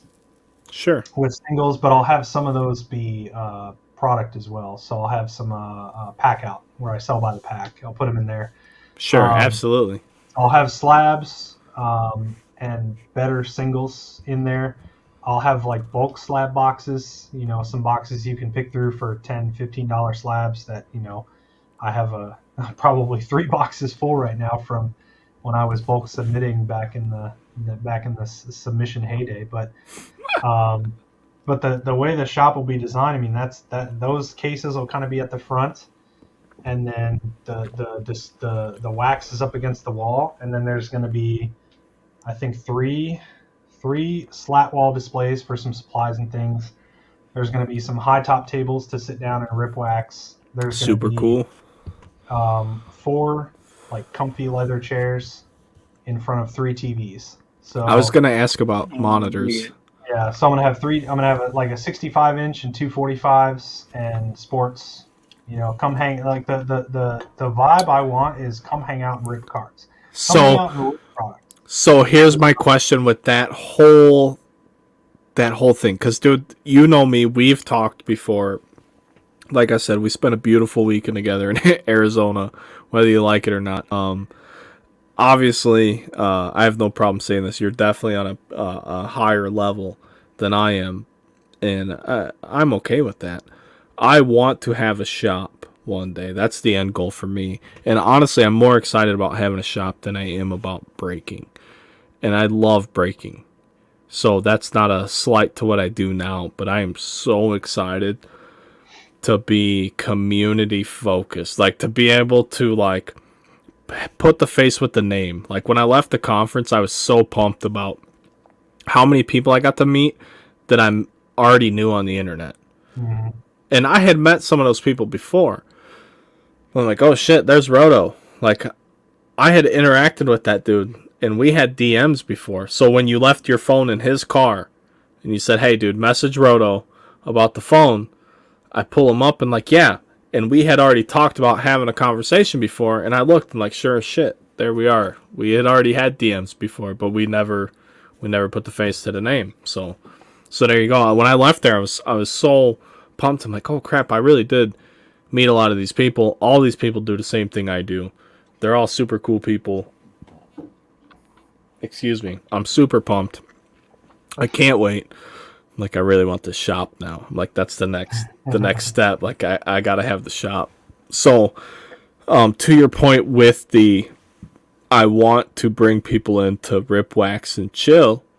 How do you keep them from just loitering around because your shop is so badass? Like, yeah.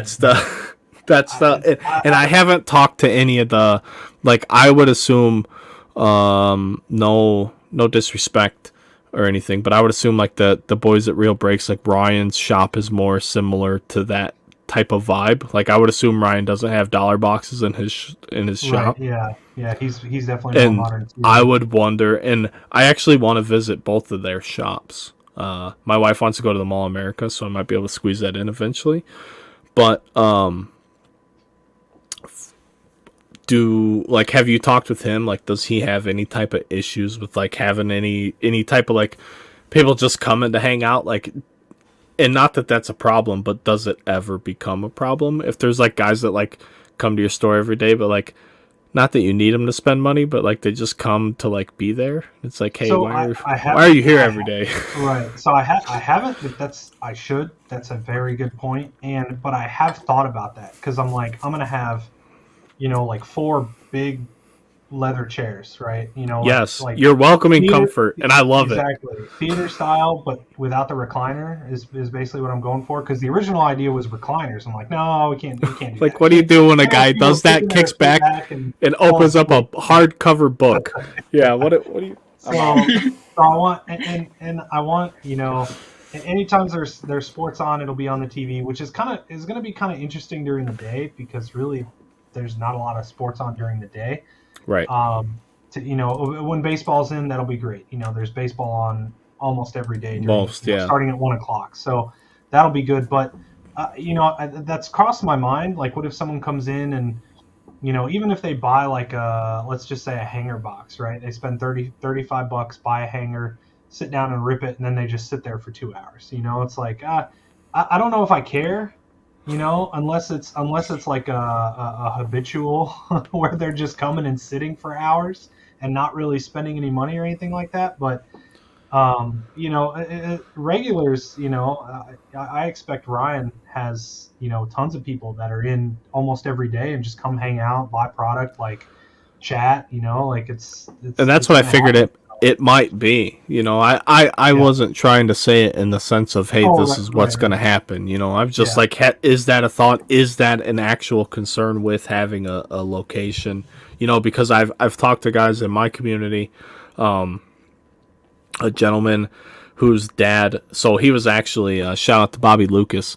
He was my freshman baseball coach. His dad owned a card shop in the 90s, and he is like he used to run all the card shows in my area. He goes out and participates in more card shows now. He told me straight up the last time we talked about it. He said every weekend where we live, he said there's a respectable card show within 2 hours, basically every weekend in the area we live in the Midwest. He's like, so instead of competing. I just go, and do my thing. So I get it, but I totally forget where I'm going with this, Nick. So you're gonna have to help me out here. What was I talking about? I can't believe I made it to loitering in the shop. Loitering in the shop. So yeah, okay, perfect. Thank you. So Bobby said him and another guy somewhere around 2020 were considering renting a store in my town, opening up a location, and that the big thing with their location was that they wanted to basically just make it a hangout. And like, how do you try to avoid just making it like a male hangout?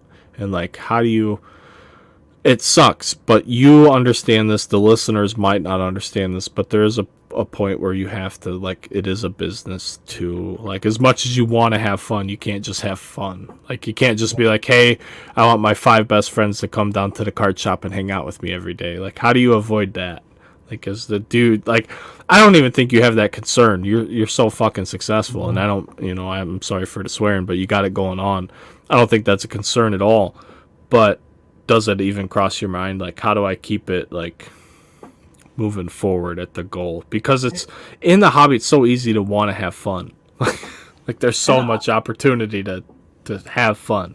I don't think I'm gonna mind too bad. Like, I think the only time to me it would become a concern is if it's like some guy that's just coming in and sitting down, or even if he buys one thing, like, doesn't talk, like, just sits there for hours and is really awkward. I think that would be the only concern I'd have. But if it's like a regular and a friend, like, no, I don't think I really care. It's like think of it as a bar, right? Like a bar, 100%, like an alcohol bar, right? People come in and sit at the bar for 6 hours and just sit there. And even if they have only 2 or 3 beers, it's like, fuck, Right. So yeah. So it's not. I think I'll cross that bridge when it gets there. That's kind of how I feel about it. If it ever happens and becomes an issue, and at that point, I might just have a conversation like, hey, like, just want to have a chat with you. Like, you're here. You're just sitting and watching TV. Like I kind of realize that that's kind of what I'm going for here, but it's more when you're hanging out and buying stuff, So, not to interrupt you, you can't use the bathroom unless you buy something, Not so for public use.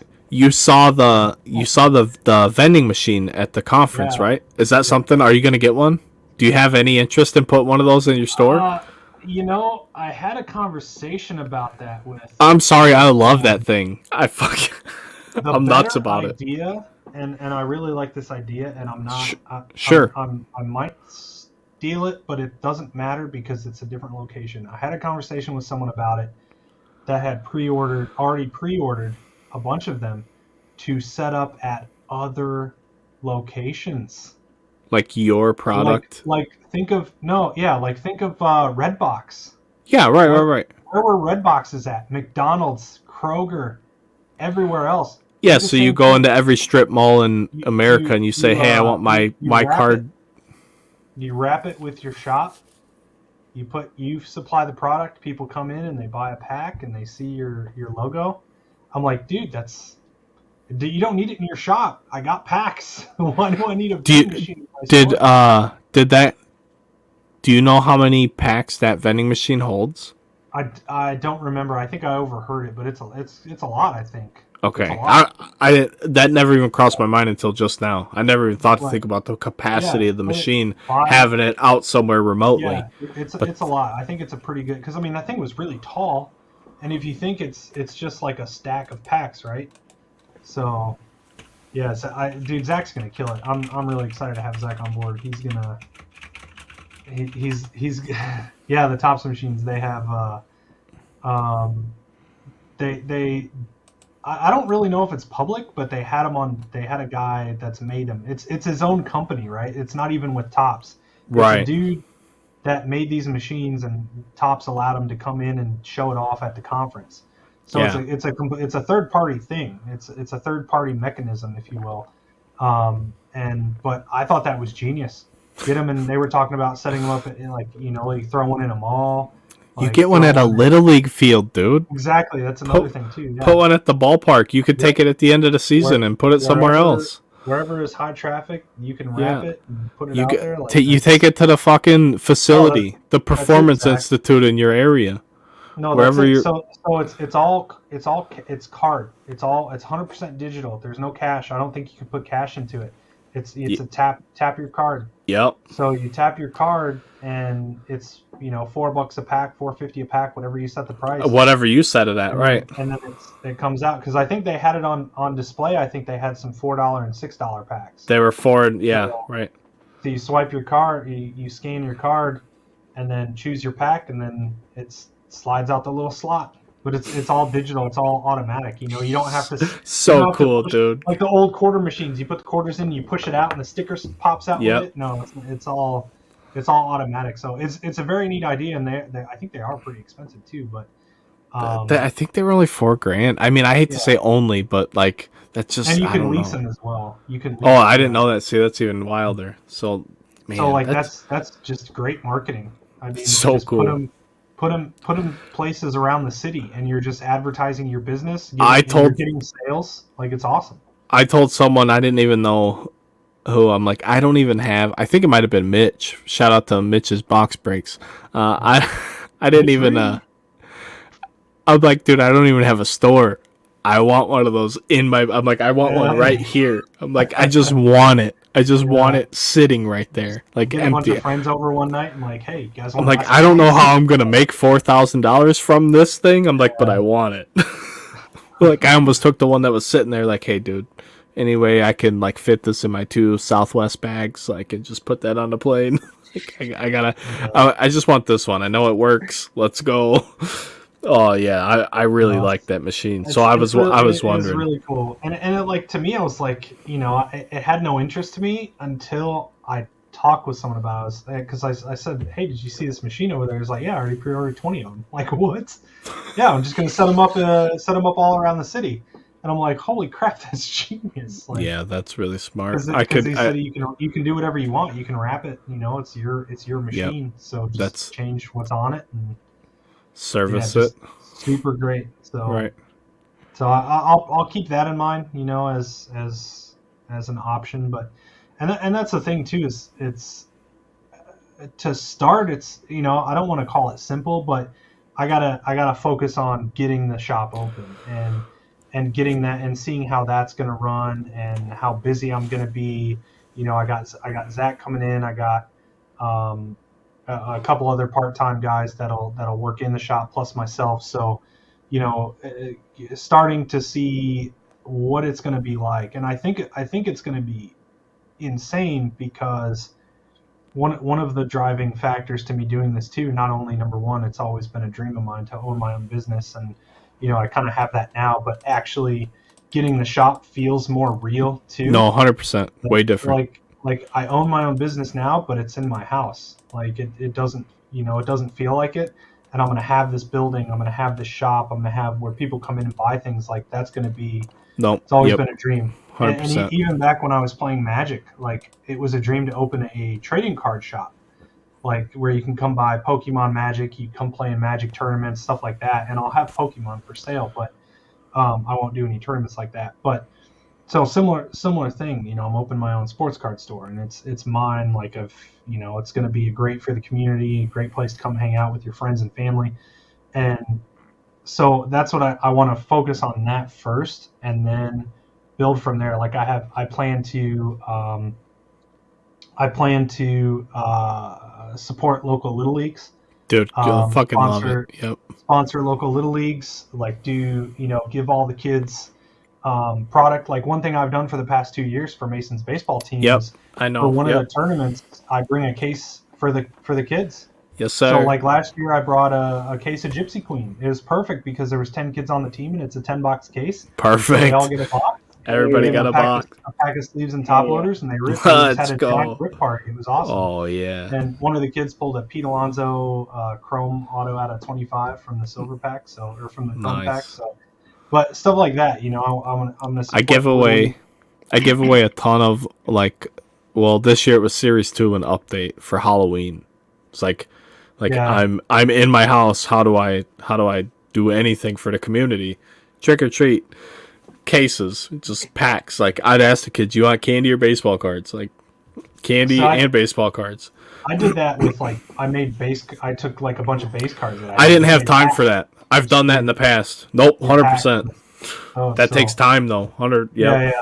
Yeah. And I didn't make as many as I wanted to or could have, because I think we probably ran out pretty fast. But I think it was after 2018. I think in 2019, someone came to my house and was like, "You don't have any baseball cards?" Like what? Like, really? That's the expectation level we're at now? Like, damn. So I just went with it. I think at the time in 2018, you could still order. So it's not a secret, but in back then you could still order the National Trading Card Day stuff, even if you weren't a brick and mortar. So like those had promo packs, and I had kids pull like Tim Anderson autos, and like I don't think anybody pulled a Shohei auto, but like in 2018 they had these promo packs, and there were Shohei rookie cards and stuff like that. There was some cool stuff going on in that time, and that was cool because I got a ton of that stuff from Peach, a ton of it. Like the hobby wasn't where it is now, and I haven't even been in it that long. So like people complain about where the hobby is now, not to get off track, but like it's still in so much of a better place than where it was even when I got started.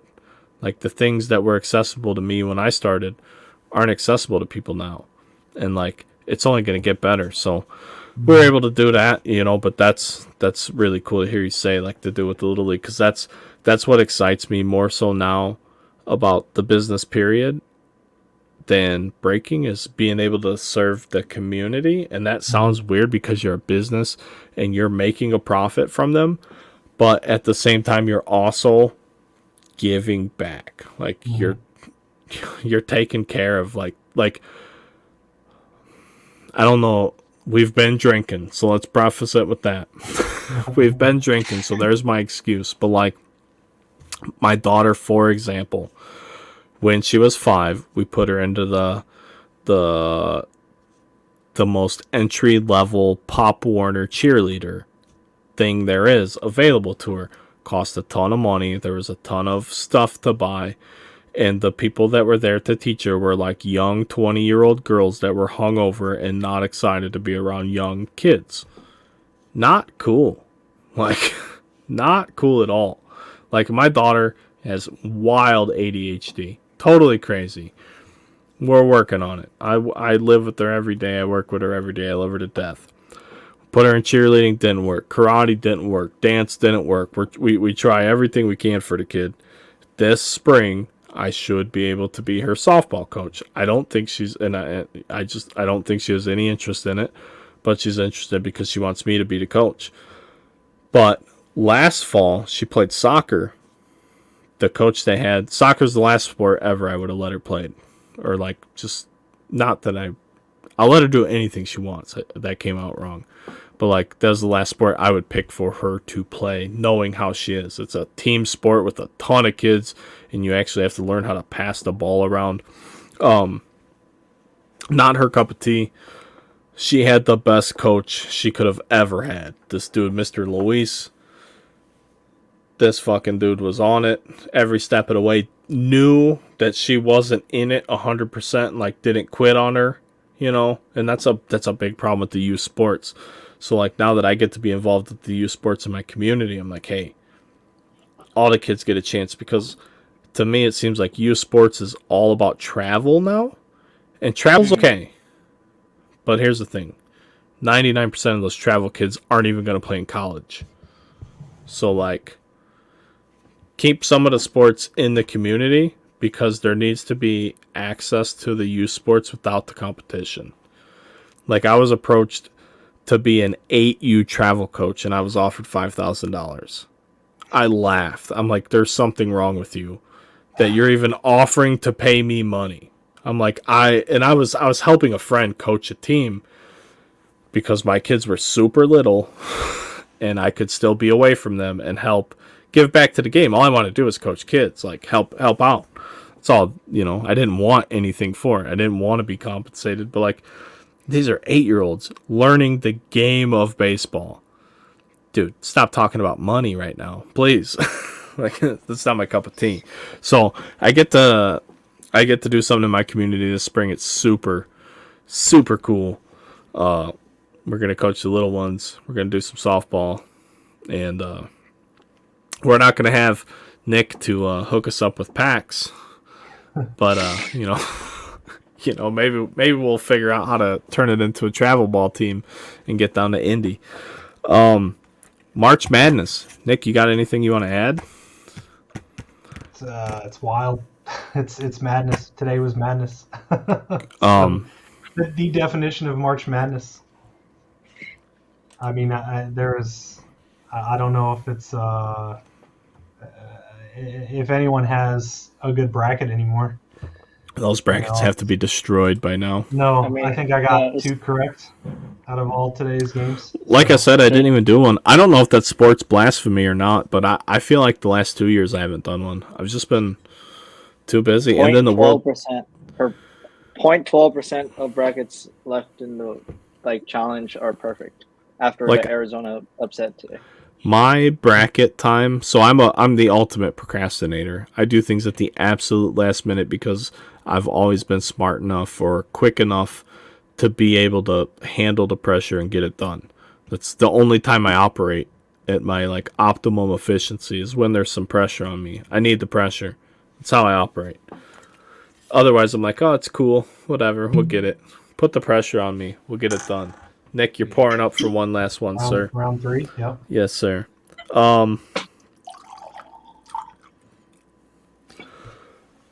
But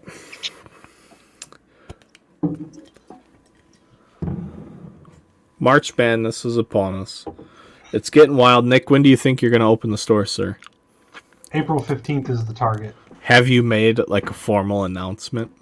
No. I've kind of do you have any? Said it on, no, so nothing really locally. I posted in the Indiana Card Collectors group and said, hey, it's shop coming soon, sometime mid-April. I don't want to do it yet until basically. So how I want it to happen is the contractors are supposed to be done with pretty much everything tomorrow. So the painting is pretty much done. The floors are in already. Okay. So the next step now is the guy doing the security films coming tomorrow.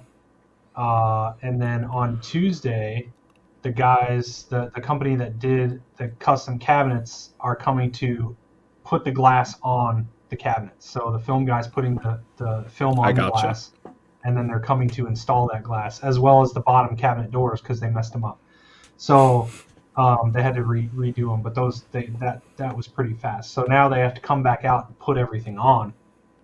So that's done.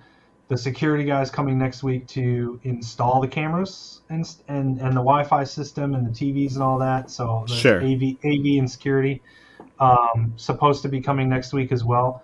So once that's in, that's basically what I'm waiting on. I'm waiting on all the security to be set up, and then I'll get the shop loaded up. Sure, so I'm not absolutely. bringing anything in there until everything's fully up and running. Because even now, like next week, I could probably start bringing stuff in, but I'm not going to put stuff in there with basically no security. So there's an alarm system that's but So once that's done, ideally at the end of next week, and that's what, the 24th. So if everything is done by the 24th, I'll probably start bringing stuff in the week after that, the 27th, 28th and stuff. And then I'm going to get a group of guys on the 1st to basically get everything out of my basement and to the shop. So that'll be a fun day. Just rent a little U-Haul and load it up and get over there, unload it, and then And then your wife's gonna love you again because your house is gonna be so much bigger. Oh my gosh!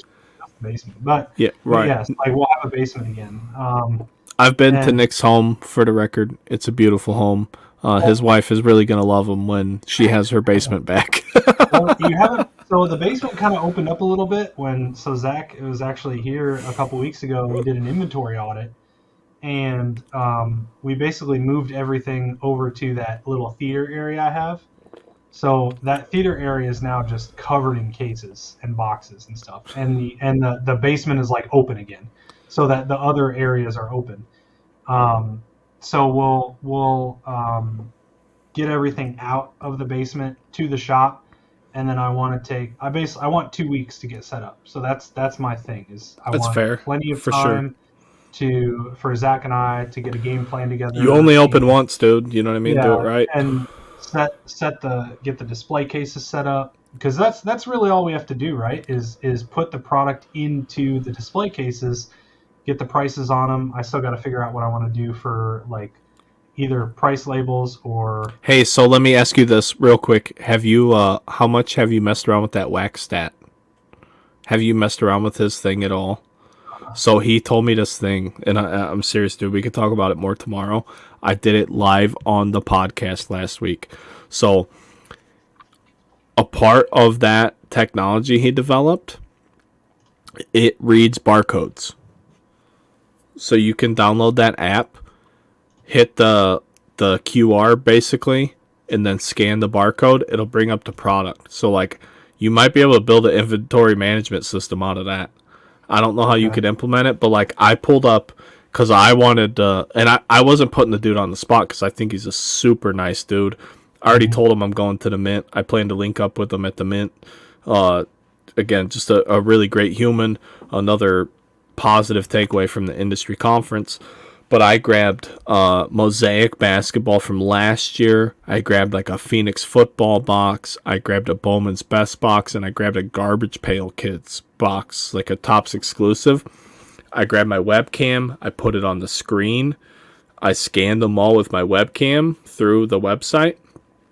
It recognized every single product. I couldn't stump it. So like I was impressed with whatever he's doing. And like he doesn't charge it a subscription for it. So it's like it's a free thing to look into. I don't know how accurate the research is, you know what I mean? You're going to do your prices however you're going to do them. But you might be able to track inventory with it because he said that was why he started that whole portion of it. So it's just something to look at. It was accurate, and that's the only reason I even bring it up. So we put our inventory, and that's what Zach has been working on the past couple weeks, is getting the inventory from my spreadsheet into our inventory system. So we got all that loaded in and priced for now, and now I just have to decide how I want to do, if I want to put like what kind of stickers I want to get and where I want to put them. I'm also deciding if I want to go all digital as well. So if I want to do QR code, but the problem with that is I don't know if there's a way to, if there's an app within my inventory system. It's called Clover. Okay. So Clover has a bunch of different apps you can do that do all sorts of stuff with your system. So I haven't looked into it yet if there's an app that can do that can essentially be a QR code thing and bring up a menu of your products. Or if I want to do a printed out menu, like you grab a sheet of paper and it's got all your products and prices on there. I feel like that would be a lot more. You have to update that a lot more, and then you're printing out a lot of paper. You're continuously updating your inventory. That's my biggest deal with eBay consignment is how much paper I print out. Pulling pick lists to keep things up to date so that I can keep the clients and my shippers up to date with everything that's going on, because like the way they see things and the way we list things is not the way they get paid for and not the way they end. And then like payments come in sporadically throughout the day with, oh my gosh, it's such So right now where I'm at is the way the shelves are set up in the display cabinets is they're pretty thick. They're like an inch and a half thick or something like that, the shelves. So I think I might look into like a strip at grocery stores and stuff, where they on the shelves they just put the little price sticker, they slide it in. Yeah. For that. Yeah, so something like that, basically. Sure. So that way it's easy to change. I can change. Yeah, I can slide them over if I need to shift. Dude, hey, wild fucking idea. And this is why you could thank me later and just send me a royalty check for this. Best idea I've ever had in my entire life. Coming at you right now, live on the Underground Runaround podcast. I don't even know what episode this is. 2 hours and 15 minutes into the show, episode 56. Nick, you need LEDs, dude. Little LED screens. I've also thought about that. Where you could just change the price from like an app or something like that. The reason certain spots throughout the case, you put your wax there, and then boom, every spot, like spot 1, 2, 3, 4, whatever. I have thought about that as well. However, I think sounds expensive, insanely expensive. But it sounds so badass in my head. I've thought about that too because I've seen it at random. I don't even know what stores, but I haven't. But it Kohl's. Kohl's. That was okay. Yeah. That was the first thing that popped into my head. I'm like, dude, you're talking about display cases. Yeah. They have those little square digital things that have the prices on it, and it says like what the product is and the price. Yes. I think that would be phenomenal. I would 100% love to do that, but I think it would just be really expensive. Right. So, I wonder, that would be so cool. Not necessarily even Kohl's, not even like Kohl's readout. Like, even if it was just like a black, like maybe even like just a little rectangle, and all it showed was 5 digits, the price, like $499.95 or whatever. And you had that wax in that case locked up, where you could just, say you had 16 little digital readouts, and you had an app that controlled all 16. That would be so cool. I don't even know if that's real technology, but that would be so badass. Because it's not like, for guys like us who started on the internet, we have the advantage moving into the card shop space of like thinking about what the consumer's into. Like dude, I hate to say it, I'm not talking down on the old-timey card shop dudes, but the cluttery card shop of shit stacked to the ceiling, that's not gonna fly. Like, that ain't the future. Yep. You want a warm, inviting, fun-ass place to open some cards in the community. And get the community involved with get the community involved. Once you're in the card shop, you're no longer competing with everyone on the internet. You're serving the community. And that's one thing I didn't expand on earlier when we kind of touched on this is one of the other drivers to the decision to doing this as well is there's really I'll say 1.5 places in Indiana. In the entire city of Indianapolis, which is huge, you have Indy Card Exchange, which is fantastic. Indy Card Exchange is awesome. Love Andy and yeah, you introduced me. Shout out to them. I know people that go down there for sure. So I do. Like Indy Card Exchange is known across the country. Like they're a big shop. They have a big social media presence. And what's weird is they're not associated with the baseball card exchange, which is what's up here in Northwest Indiana for anyone else listening, which is very weird. So just a preface, I live outside of Chicago in Northwest Indiana. We have the baseball card exchange with Stu Hart, who's the definitive guy in wrapping old wax. Still in Indiana, further south in the capital, down in Indy, they have the Indy Card Exchange. No relation to the stores. No relation whatsoever. But also, both of the stores are significant. Yeah, so Indy Card Exchange is, and there's a lot. They have like a similar vibe that I'm going for. They have a welcoming environment. They have. I've never been there, but I know they have places to rip. So they have the Michael Jordan card bar, which that idea they got from, I think there's a place in California that has a card bar that kind of started the thing, and it's like. Is it like a floating island? It's a bar. Like when you go to a bar to get a beer, it's that. Sure. So someone serves you a box? Like, what's the deal? Yeah, so that's the idea behind it. You have a box tender? The shop employee grabs you a box and you sit down. I would like the Prism Blaster, please. Exactly. Yep. So the yes, the flawless briefcase on the right. What a great day that is. They I think they got there's a shop, I believe, in California that has the card bar, and it's called the Card Bar, and they're like the originators of this idea. Sure. And it's literally that. That's you described it correctly. You sit down at this bar, and there's all the wax up there, and you say like, yeah, hey, I'll take this box, I'll take that box. They give it to you, and you rip it. And like, and that's the thing is like they don't even make you pay till the end, right? So it's that's gosh, that's a dangerous game. That's the thing about it is like you sit and I can't I can't speak to if they've had issues of people sit down and ripping and getting up and walking out, right? So and maybe for new people they'll have them like, hey, here's your box, give me your card, I'll go run it right now. But anyway, like the point is you sit down and it's a very big bar top. Like it's like an L. They have 9 or 10 chairs and it's and at Indie Card Exchange it's the Jordan card bar. So Andy is one of the biggest Michael Jordan card collectors out there, and his Michael Jordan card collection is absolutely bonkers.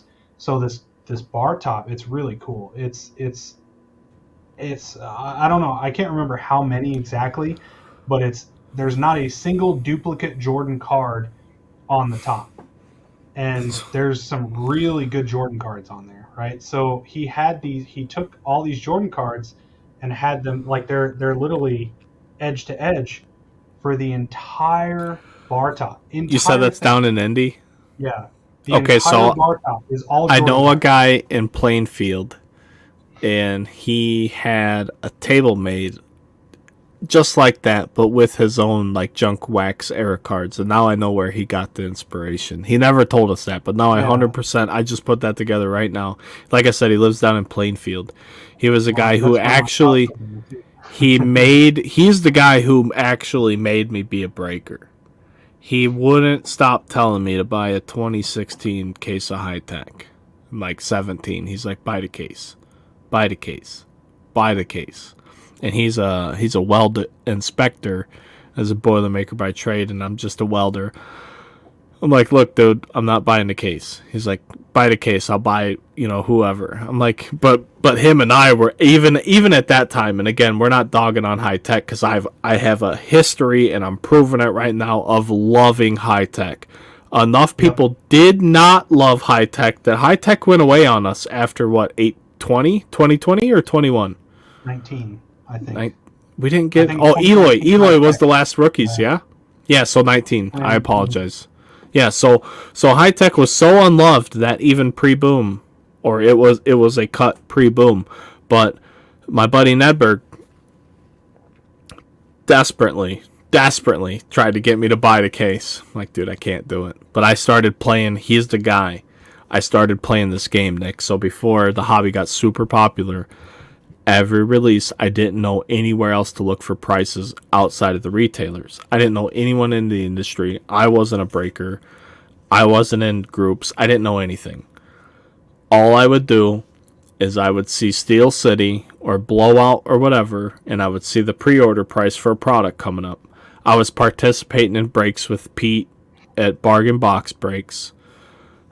Every now and then. I really wasn't even into breaking that much. I'd buy some retail, whatever. But I would watch these cases, and I'd tell my buddies at work, because I was working 100 hours a week every morning. They're like, hey, Brad, what's whatever case going to be? We had like 3 breaks a day throughout the day, and we'd talk a little bit. A case like Gypsy Queen early release. So Gypsy Queen's an early release product, like April, early May. Gypsy Queen case back then, pre-sale, $100 a box, $1,200 for the case. And the game I would play is this case gonna go up after release? And most everyone I picked was right, and I didn't know about the hobby. So like that's how I taught myself about the hobby. Like Gypsy Queen, yeah, I think it would go up. It only go up $100 after release for the case. The case was now a $1,300 case, but it still went up. So like, I'm like, okay, Brad, next time you see Gypsy Queen for next year, you got to pre-order it, because if you pre-order it, you can get it for $100 cheaper. And for the first year, I broke just to break even. So like, I wasn't trying to compete with it. I was just trying to open cards. I was like, what the hell's going on here? And there was enough people also going, hey, what the hell's going on here? We want to know what's in there, that we did it, dude. I used one camera. I held cards up like this, like we're doing the podcast right now. I mean, in retrospect, it was fucking horrible. But people had enough faith in me. I mean, I taught people how to set up PayPal accounts just to give me money so that I could hold them cards up like this. I mean, just nobody. The hobby was in a just so much different place. And I mean, I was glad to be a part of it then. I love being a part of it now. Dude, I'm super pumped to have you on the show. We're like 2.5 hours. We're going to have you back another time once you get the store cooking. Is there anything else you want to say tonight, dude? You got anything else for the people? I don't think so. No, it's been fun. I've enjoyed it, and I'm definitely looking forward to come back, because I feel like we could go for another hour and a half. You know? Yeah, dude. I said ideally 1 hour. It's 2.5 hours into the show, dude. So, dude, I think an entire episode devoted to, and not. I don't want this to sound like me trying to brag about it, but just talking about shops in general, and yeah, bringing Zach on. Zach's welcome. Anytime. Anytime, Zach. I don't even know what you look like. Your name's Stamp. Let's just put it this way. Zach, you're my forever Stamp there, guy. You can come on the show whenever you want. Look at that. Fucking tax write-off, all of that shit. Right there. We got him. Nick doesn't know what to say. The intern lost it. We're doing a good job tonight. Especially after it's open and I have an idea of how things are going, and talk about how the shop's running and things I've learned and stuff like that. I mean, I think that you could go on and on about all that. So. Oh yeah, anytime you want, dude. Anytime. You're welcome anytime. You tell me, hey, I'm coming on a show this week. I'm like, all right, we'll kick somebody off then. But no, Nick, I appreciate you making the time. I know you're busy, dude. Like I said, before the show, I told Nick, I said, listen, this is kind of how we do things. I told him, I said, we do this. This is what happens. I told him an hour. We're 2.5 hours deep. We just have a good time here. I appreciate everybody hanging out. I hope you had a good time. Make sure you check out Best Card Breaks. Best Card Shop is coming soon. We most definitely will have Nick back another time, especially after he gets his shop up and running. I'm going to try and make it down for when he does open his shop. He doesn't know that. But I'm going to try. I don't know when that's going to happen. If it does, it does. If it does, it doesn't. And we'll see you guys next time. Thanks a bunch, everybody. Have a great night.